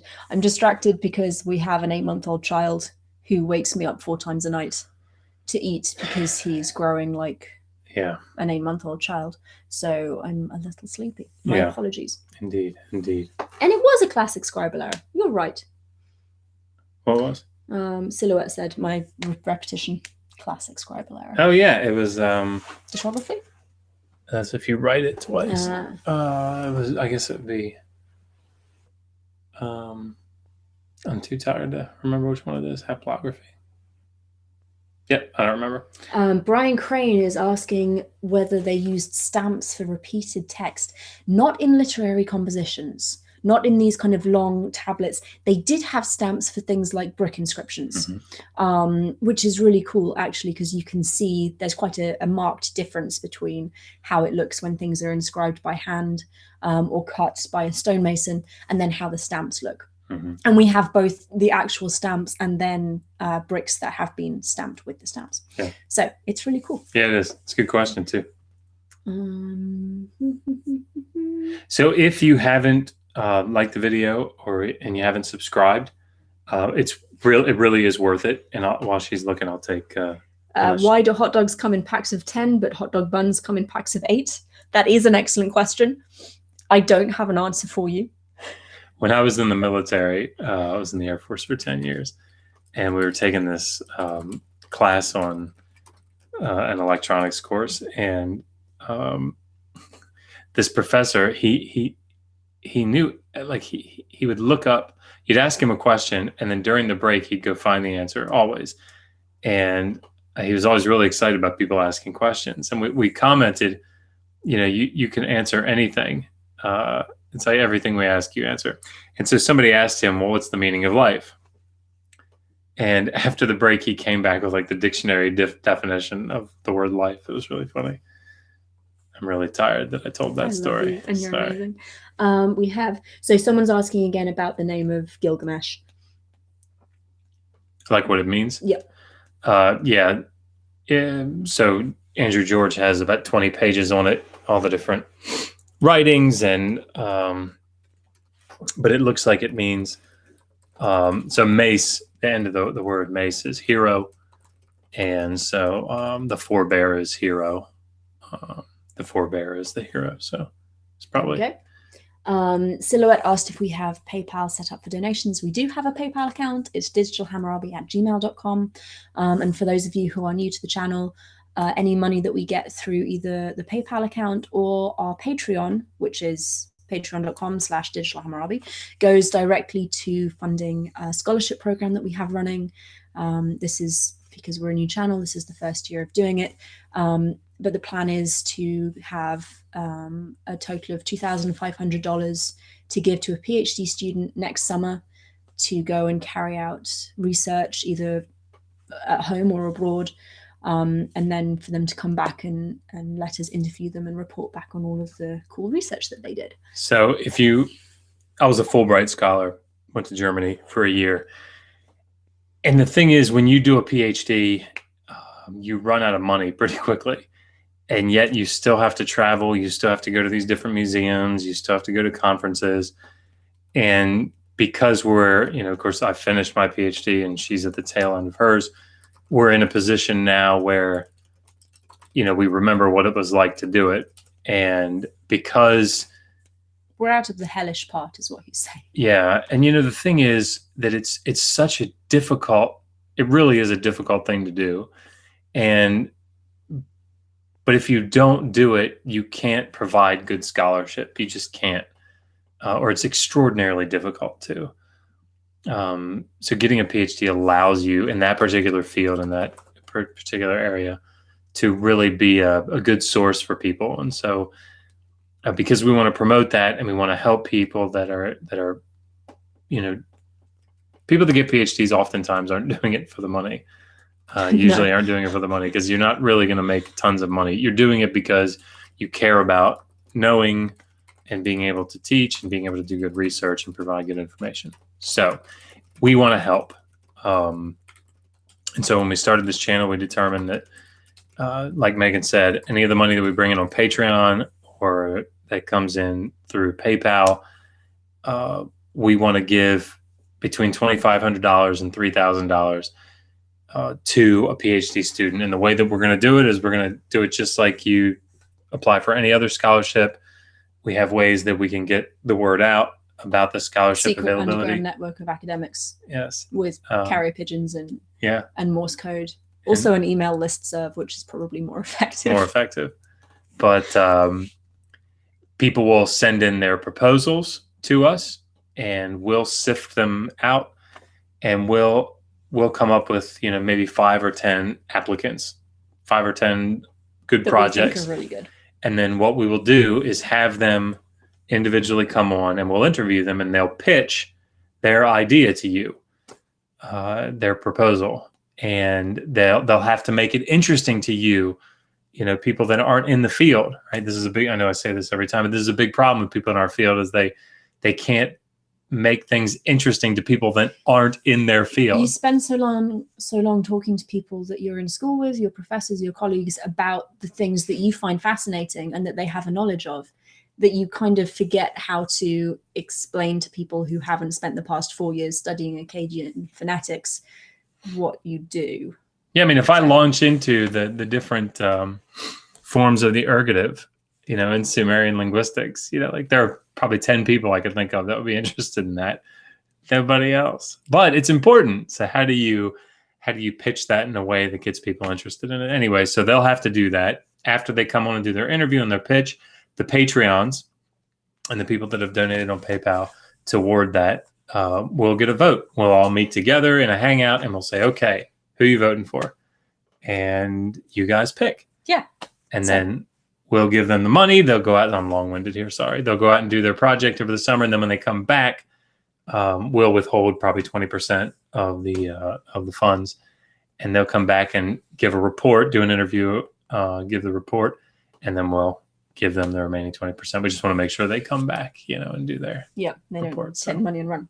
Akos Eris is saying, what is Dr. Josh's favorite MRE menu?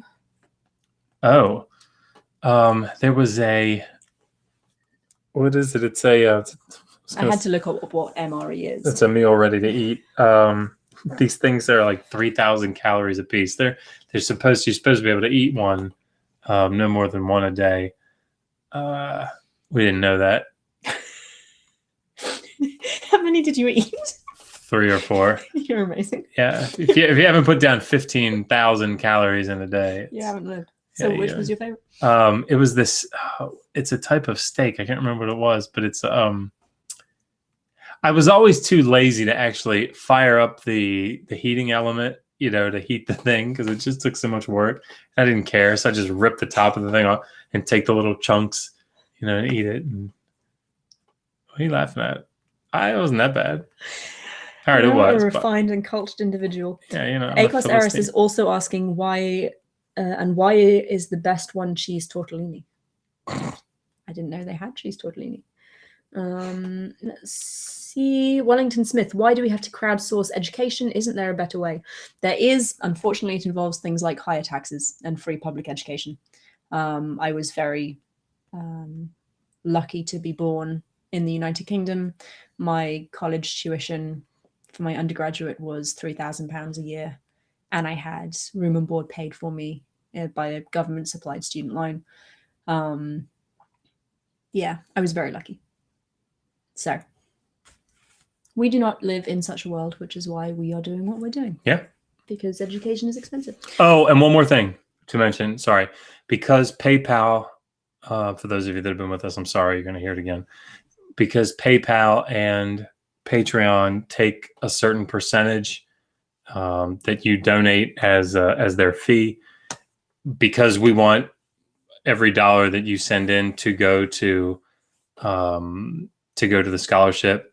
Whatever Patreon and PayPal take, we'll put in out of our own money.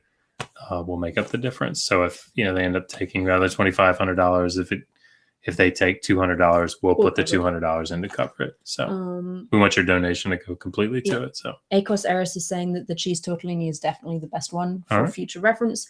Also, Smitty is saying that it sounds like regularly eats cold meals from the store.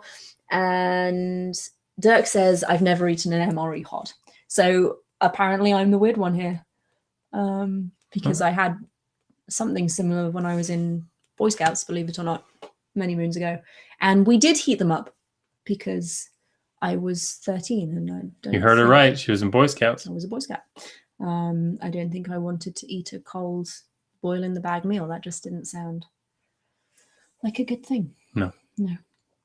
So we are, Wellington Smith says, thanks for an honest answer. Go democratic socialism. Yay! Yes, I'm very much in favor of free public education. It bugs the ever-living daylight out of me, by the way, that American schools need parents to buy school supplies. That is, United States schools, not the whole of America.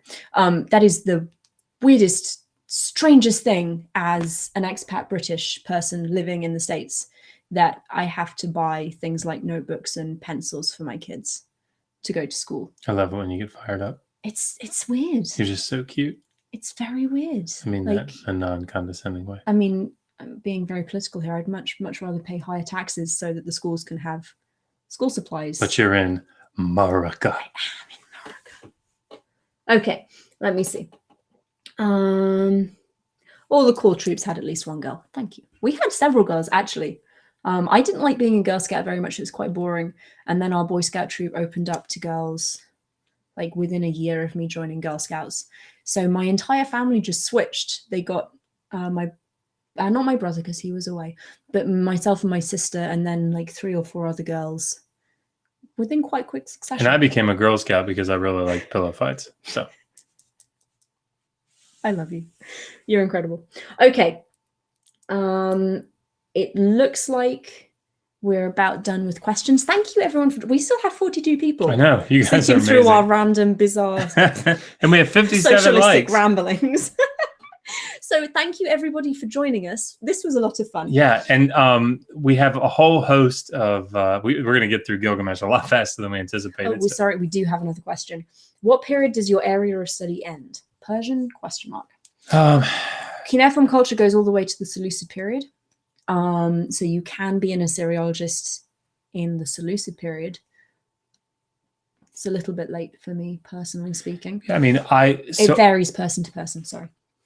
So I wrote my dissertation in the Old Babylonian period, which is the first quarter of the second millennium. That being said, the topic that I wrote on is lamentational liturgies, and during the Seleucid period, we do have we do have liturgies that are actually pretty important. So, but yeah, I mean, we always used to joke in school. No one's interested past the Hellenistic period, really past the Persian period. Yeah, I mean, even the Persian period, I was like a little bit suspicious. It's honestly very short-sighted of us. I'm sorry, it's absolutely fascinating. Professor Lounger, if you're listening, I'm really sorry. Persian period's awesome. Just want to let you know. No. It varies person to person. Our field as a whole does encompass things from the early dynastics, so like 3000 BC, through till the Seleucid period, which I don't have a date for because I've never actually done any Seleucid work. My work at the moment is early dynastic through to Old Babylonian, which is 3rd millennium through mid-2nd millennium. But it just varies person to person based on what your interests are. No doubt. And where you want to be working. That's a good question. The baby is asleep. Thank God. Yes. Amazingly hasn't woken up yet. And Enkidu 5, Smitty, how is baby formed? Well, if you watch our video tomorrow, Enki will explain how babies are made. Not tomorrow, Monday, how babies are made. Enkidu 5, how large would you estimate the body of people in your field is? Well, I mean, some people are a little heavier than others, but what? No. No. How many people are Assyriologists? Oh boy. I don't know, 1,000. There's a fair amount, and there's a really good community, both, sorry, the cat's doing something, both in Europe and in the US, but also like Russia has a decent body of Assyriologists. There are quite a few from China. There might be more than 1,000. There's quite a lot. It's difficult to gauge because if you're a student or if you're researching, you tend to narrow your focus and you only read stuff by a particular group of people because they're writing on what you're interested in. So getting a feel for the wider community can be quite challenging. But the conferences are pretty big. We're going to one in Denver in November. I have a paper to present that's like the big North American conference. There's going to be a lot of people. Magic Math Pagan, if we keep asking questions, can we keep it going? Drake, is there a shorthand version of cuneiform for economy of signs? Yes, that's a great question. There is economy of signs. In the Old Assyrian period, when we have a collection of letters and archives, economic texts that were written by merchants and not by scribes. And there's a very... Pond, what was that? Hi. There's a very set repertoire of signs that they learn that's like 30 or 40 rather than the few hundreds that your average scribe would know. So that's evidence for non-specialist individuals kind of condensing the cuneiform repertoire so that they can actually use it realistically. And then in the Persian period, is there an alphabetic cuneiform? Well, I mean, you have alphabetic cuneiform and Ugarit around 1200. So there are a couple of examples of it. As a side note, talking about the Old Assyrian period, so we're going to be on the Non Sequitur show on the 30th, reading letters from ancient Mesopotamia, which is going to be cool. It's going to be lots of fun. I need to find the letters for that. And on Monday, this Monday, the 22nd, I'm going to be on the Non Sequitur show with a young man who has been associated with this Lord Rael community, and he's a really nice kid. I say kid, it looks like a kid. Nice guy, and seems very intelligent. And so he's going to be coming on to talk about his experiences with the community of Lord Rael. And it should be a lot of fun. Tim Smith, can you get to the ancient sites? You mean the archaeological remains? Rocket car. Not with a rocket car. Oh. When they're not surrounded by war. Yes. Especially for students, it's quite common to go on archaeological excavations. I excavated at the site of Marmara. I did site survey at Tel Tainat in Turkey. southern Turkey. So yes, normally you can get to dig sites. You can work at them. It's quite common in the Bible lands as well. It's a very different setup. Yes, you get people, non-specialists who want to go and have the experience excavating will pay kind of like a working holiday to go and to excavate. You can, if you're a student, you can go and do the same. Yeah, it's different. It's different. And there are some sites that are kind of set up as tourist attractions. So we were talking last week to Jens Notroff, who works at Göbekli Tepe, which is now set up to accommodate tourists. Which is an awesome video if you haven't watched it. It was a good interview. But you can visit archaeological sites. A lot of them will have armed guards sometimes to prevent looting. So I wouldn't necessarily recommend just wandering up. Hi. But yes, and if archaeological excavation is something you're interested in, if you find a site that you're particularly passionate about, you can get in touch with the dig director, because they may be willing to have you go along. You might have to pay like your airfare out there and then your room and board, but they'll probably take you. It's worth asking at least. And archaeologists everywhere are now cursing me for the influx of emails they will receive. Sorry about that. What's the most interesting period in both of your opinions? You first. I mean, I would say the Old Babylonian, but it's because when we have the biggest explosion of Sumerian literature from the Old Babylonian period, because scribal schools were really developed at that point, and we found two very important scribal schools, one at the city of Nippur and one at the city of Ur. We also found one at Isin, and of course my site at Kish probably have a scribal school there. But anyway, the Nippur and Ur are the two big ones. But yeah, so the Old Babylonian period is early second millennium. Hammurabi, obviously.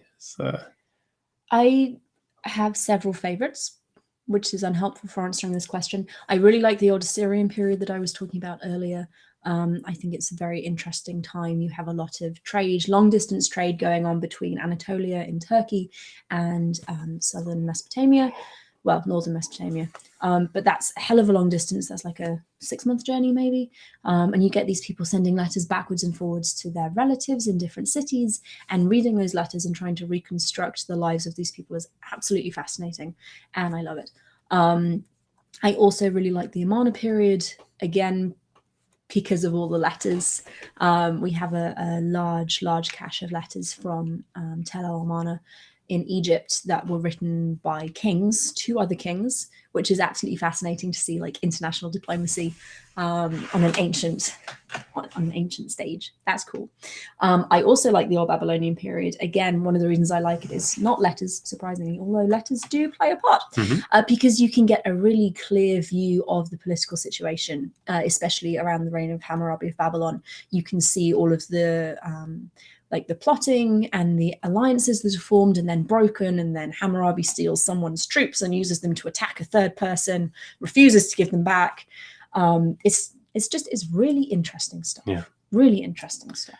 So if you ever want any good books on this on these topics, please let us know. There's a really good book, for example, about Hammurabi that we could recommend. So, B. Havens, do you have an estimate on how many symbols comprised in Sumerian? 6. Not 6. Oh. How many what? Cuneiform signs there are in Sumerian. The Old Babylonian literary text used about 400.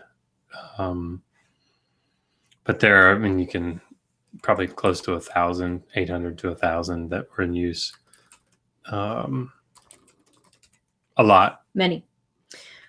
Dirk, have you ever met Irving Finkel? And if so, do you think he would make the coolest grandfather ever? I've not met him, and yes, he would be the coolest granddad. We've talked about actually trying to get him. I'd love to get him on the show. If anyone knows Irving Finkel, well, I mean, we could probably just ask. We probably could.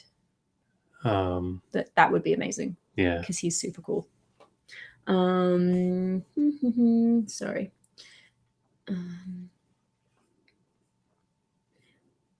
Are your profession and specialities growing, shrinking? I nearly said stinking. Shrinking or staying stable? I would say it's probably slowly growing, but honestly, that's part of the reason I'm doing this. And in fact, so I'm writing this Sumerian grammar, as I mentioned earlier, and it's a Sumerian grammar that's meant to be any lay person that knows how to read English can pick it up and learn Sumerian. That's how it's written. So it's actually a very user-friendly grammar. And I just finished chapter 3, as I mentioned at the beginning of the stream. I would say what I just finished. So I'm through 6 lessons of the videos. I've probably got 6 more lessons to do in the video series. So the next 3 months, I would say the book will be done, maybe beforehand. But we're going to publish it ourselves. And when I've done some research into self-publishing. I was trying to figure out why I said all that. Why did I say that? Is the field growing, shrinking, staying stable? So one of the things that I put in the preface is so there are lots, there are probably 5 or 6 good Sumerian grammars out there now. And actually somebody asked today about them, what's a good grammar to read. And the problem is that if you don't know Sumerian, it's very difficult to use any of these grammars. I mean, Daniel Foxfogg, for example, has one that's not. It's aimed at the beginner. Yeah, it's aimed. It's intended to be used with a teacher who knows Sumerian. That's right. Already. It's just very difficult to learn these languages on your own, particularly something like Sumerian. And so, in the preface, I say, if you're a Sumerologist and you're reading this, take a chill pill. This is not the book essentially, for you. Don't. I'm not going to talk ad nauseum about every conceivable use of the locative, right? I'm not going to do that. In fact, I'm not going to call it the locative when I first mention it. I'm going to call it the preposition in, right? That's what it is. Because the whole point is, the reason that I want them to know that is I'm trying to send people your way, right? That's the point. Like universities, this is one of the problems that we have, is that we have these ivory tower ideas and we don't make them accessible to regular people, like normal people, or even people that have specializations in other fields that want to be interested in this sort of stuff. You have to make it accessible. So that's the point. So Akos Eris, one of the problems with the field is that there are many, many students and not very many jobs. Yes. Josh doesn't work in a university. I will not work in a university. In fact, I remember when I went to Hopkins and sat down with Professor Paul Del Nero, who was my advisor, brilliant man. I remember he said to me, now look, it's going to be very difficult to get a job. This is going to be a crazy difficult program, and you might not get a job in the field. It's a bit of a risk. Heads up. Like you might spend the next 8 years doing this and then walk out going, well, now what?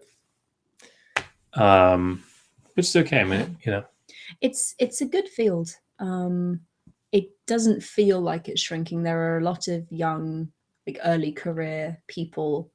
ECPs. Mm-hmm, doing really exciting work. One of them I found on Twitter, and I'm actually getting her on in a few weeks to interview her about her work. She looks at mental health in ancient culture, in Mesopotamian culture, which is fascinating. And we have a lot of medical texts that deal with like symptoms of depression and mental health issues. So there are lots of people doing really interesting research that are early career, that are young. It's not this kind of group of old men with white hair locked away in libraries somewhere. It's a really vibrant community. It's great. Yeah. B. Havens, can you give us cat in Sumerian, please?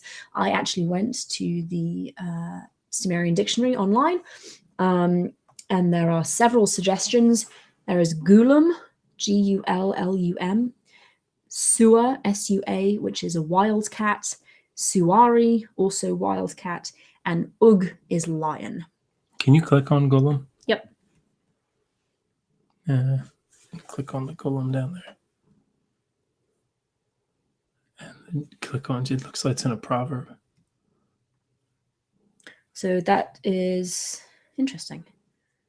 So the word gulum is attested one time in the whole of cuneiform culture, which is interesting, or at least one time on here. The Mesopotamian literary text.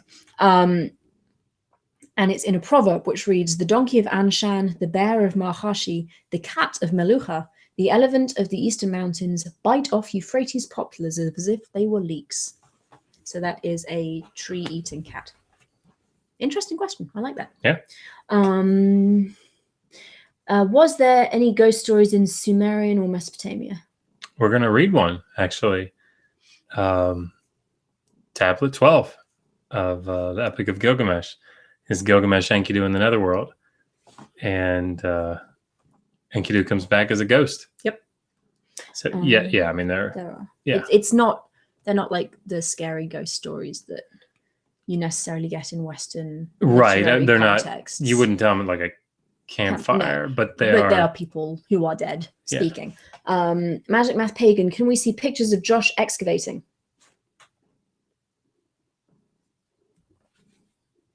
I'm trying to think if I have any. There's one of you. I know I have a video. I was going to say there's a video of you. There's a video. So where we excavated in Syria, there was we came down on like a grain storage area, and there are 4 of us sitting down there, and we're doing the McDonald's drive-through rap. If you remember that video, the kid's going, and the other kid goes, Big Mac. And then I rapped. It's funny. I'm really tired, which is why everything's coming out very slowly. Apologize for that. There's probably a picture somewhere. I used to have Facebook, and then I didn't anymore. You didn't. Let me see. Sorry, I'm just checking if there are any other questions. You guys are fantastic. I'm really impressed. Yeah. Oh, Shannon's here. Hi, Shannon. Ms. Q. Shannon says she needs her cat in her life. I keep waiting to be invited back on her show. I guess we're just not good enough to go back on her show anymore. Infinite Blast, you haven't been muted. I'm reading questions. I'm not ignoring you. If you have a question related to Mesopotamia, please put it in the chat and I will gladly read it out. What's wrong? You do not need to overreact and throw a tantrum. What's the matter? Oh, he thinks he's been muted because I'm not talking to him. What's he saying? That He's commenting on various things about how much he likes ancient Egyptian, which I agree with. Ancient Egypt is awesome. Yeah. Kenneth Neustrom, getting the feel for what and what not a culture leaves behind is crucial to get an individual understanding of that specific culture. Yeah, you're right. You're definitely right. And relating to the ghost stories, which you mentioned again, it's how a culture views the afterlife and the underworld is always really interesting. And it plays in quite strongly with Gilgamesh, because there isn't this blissful afterlife that you see in the Christian religion. Once you die, you go into the underworld and it kind of sucks, and that's it. So really the best way to make sure that the afterlife sucks less than it might otherwise do is by making a big name for yourself and ensuring that people leave you offerings. Sometimes you might be, like I said, might be lucky, might be worshipped as a god, which gives you a better afterlife. But if your name lives on in perpetuity, there are always going to be people to give you food offerings, which is pretty cool. Let's see.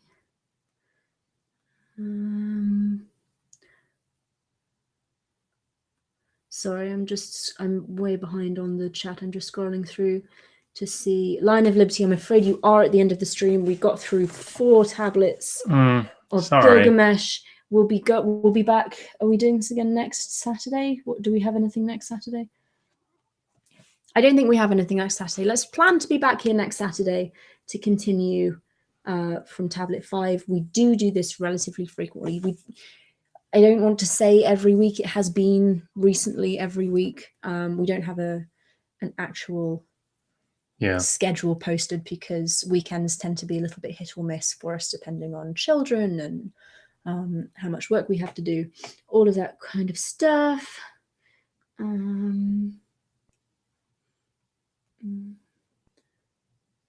see. Yeah, the schedule right now is Monday, Wednesday, Friday. We try to put up a daily data video. Right now, Megan's going through sexy sexual metaphor in Mesopotamian literature, which is awesome. The last video she put up was called Enki's Penis, the bigger picture. So check that out. It's pretty awesome. And then usually every other Saturday, I'll put up a new Sumerian grammar video, and I'm doing biblical Hebrew for those of you that are interested in that. And we'll put up a Soothing Stories with Megan or one of these streams. So yeah, we try to keep things popping. Northroom, can you talk a little about the Mesopotamia token system? Do you mean the tokens that gave rise to writing? I'm going to assume yes, and Josh is going to talk about it. Yeah, sure. So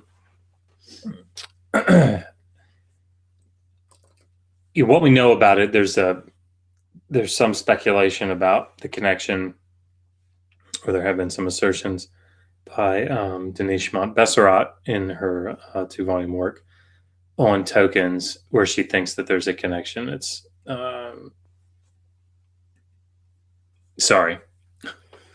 I'll talk about what is more firm. Okay.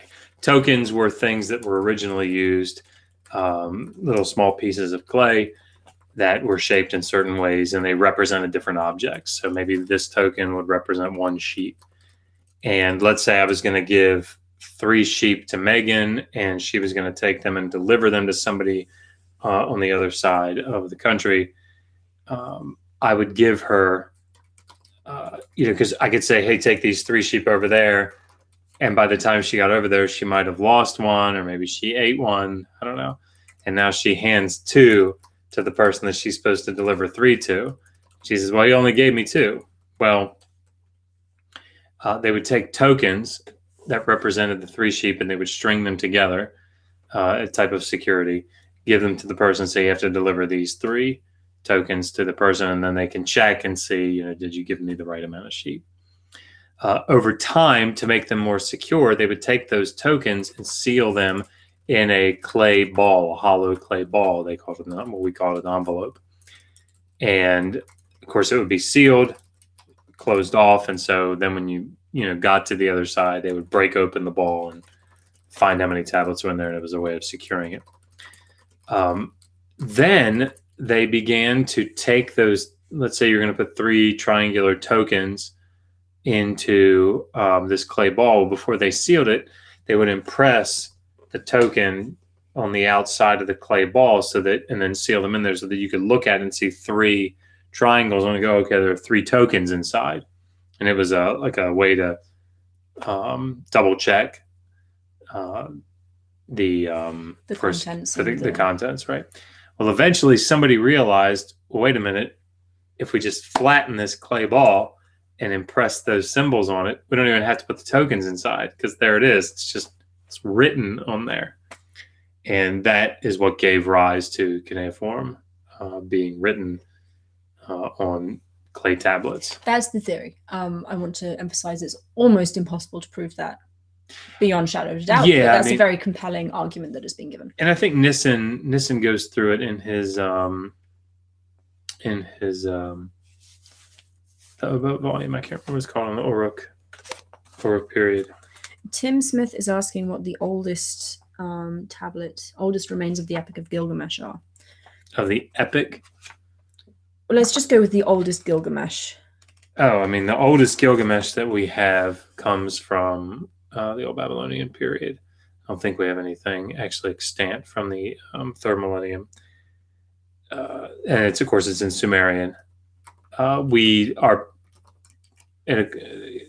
almost certain that it's definitely older than that, at least in oral tradition. But we don't have as many extant texts from the 3rd millennium as we do from the Old Babylonian period, from the 2nd millennium, early 2nd millennium. So, and last question, and this is the last question because I'm afraid I'm going to have to go to bed before I turn into a pumpkin.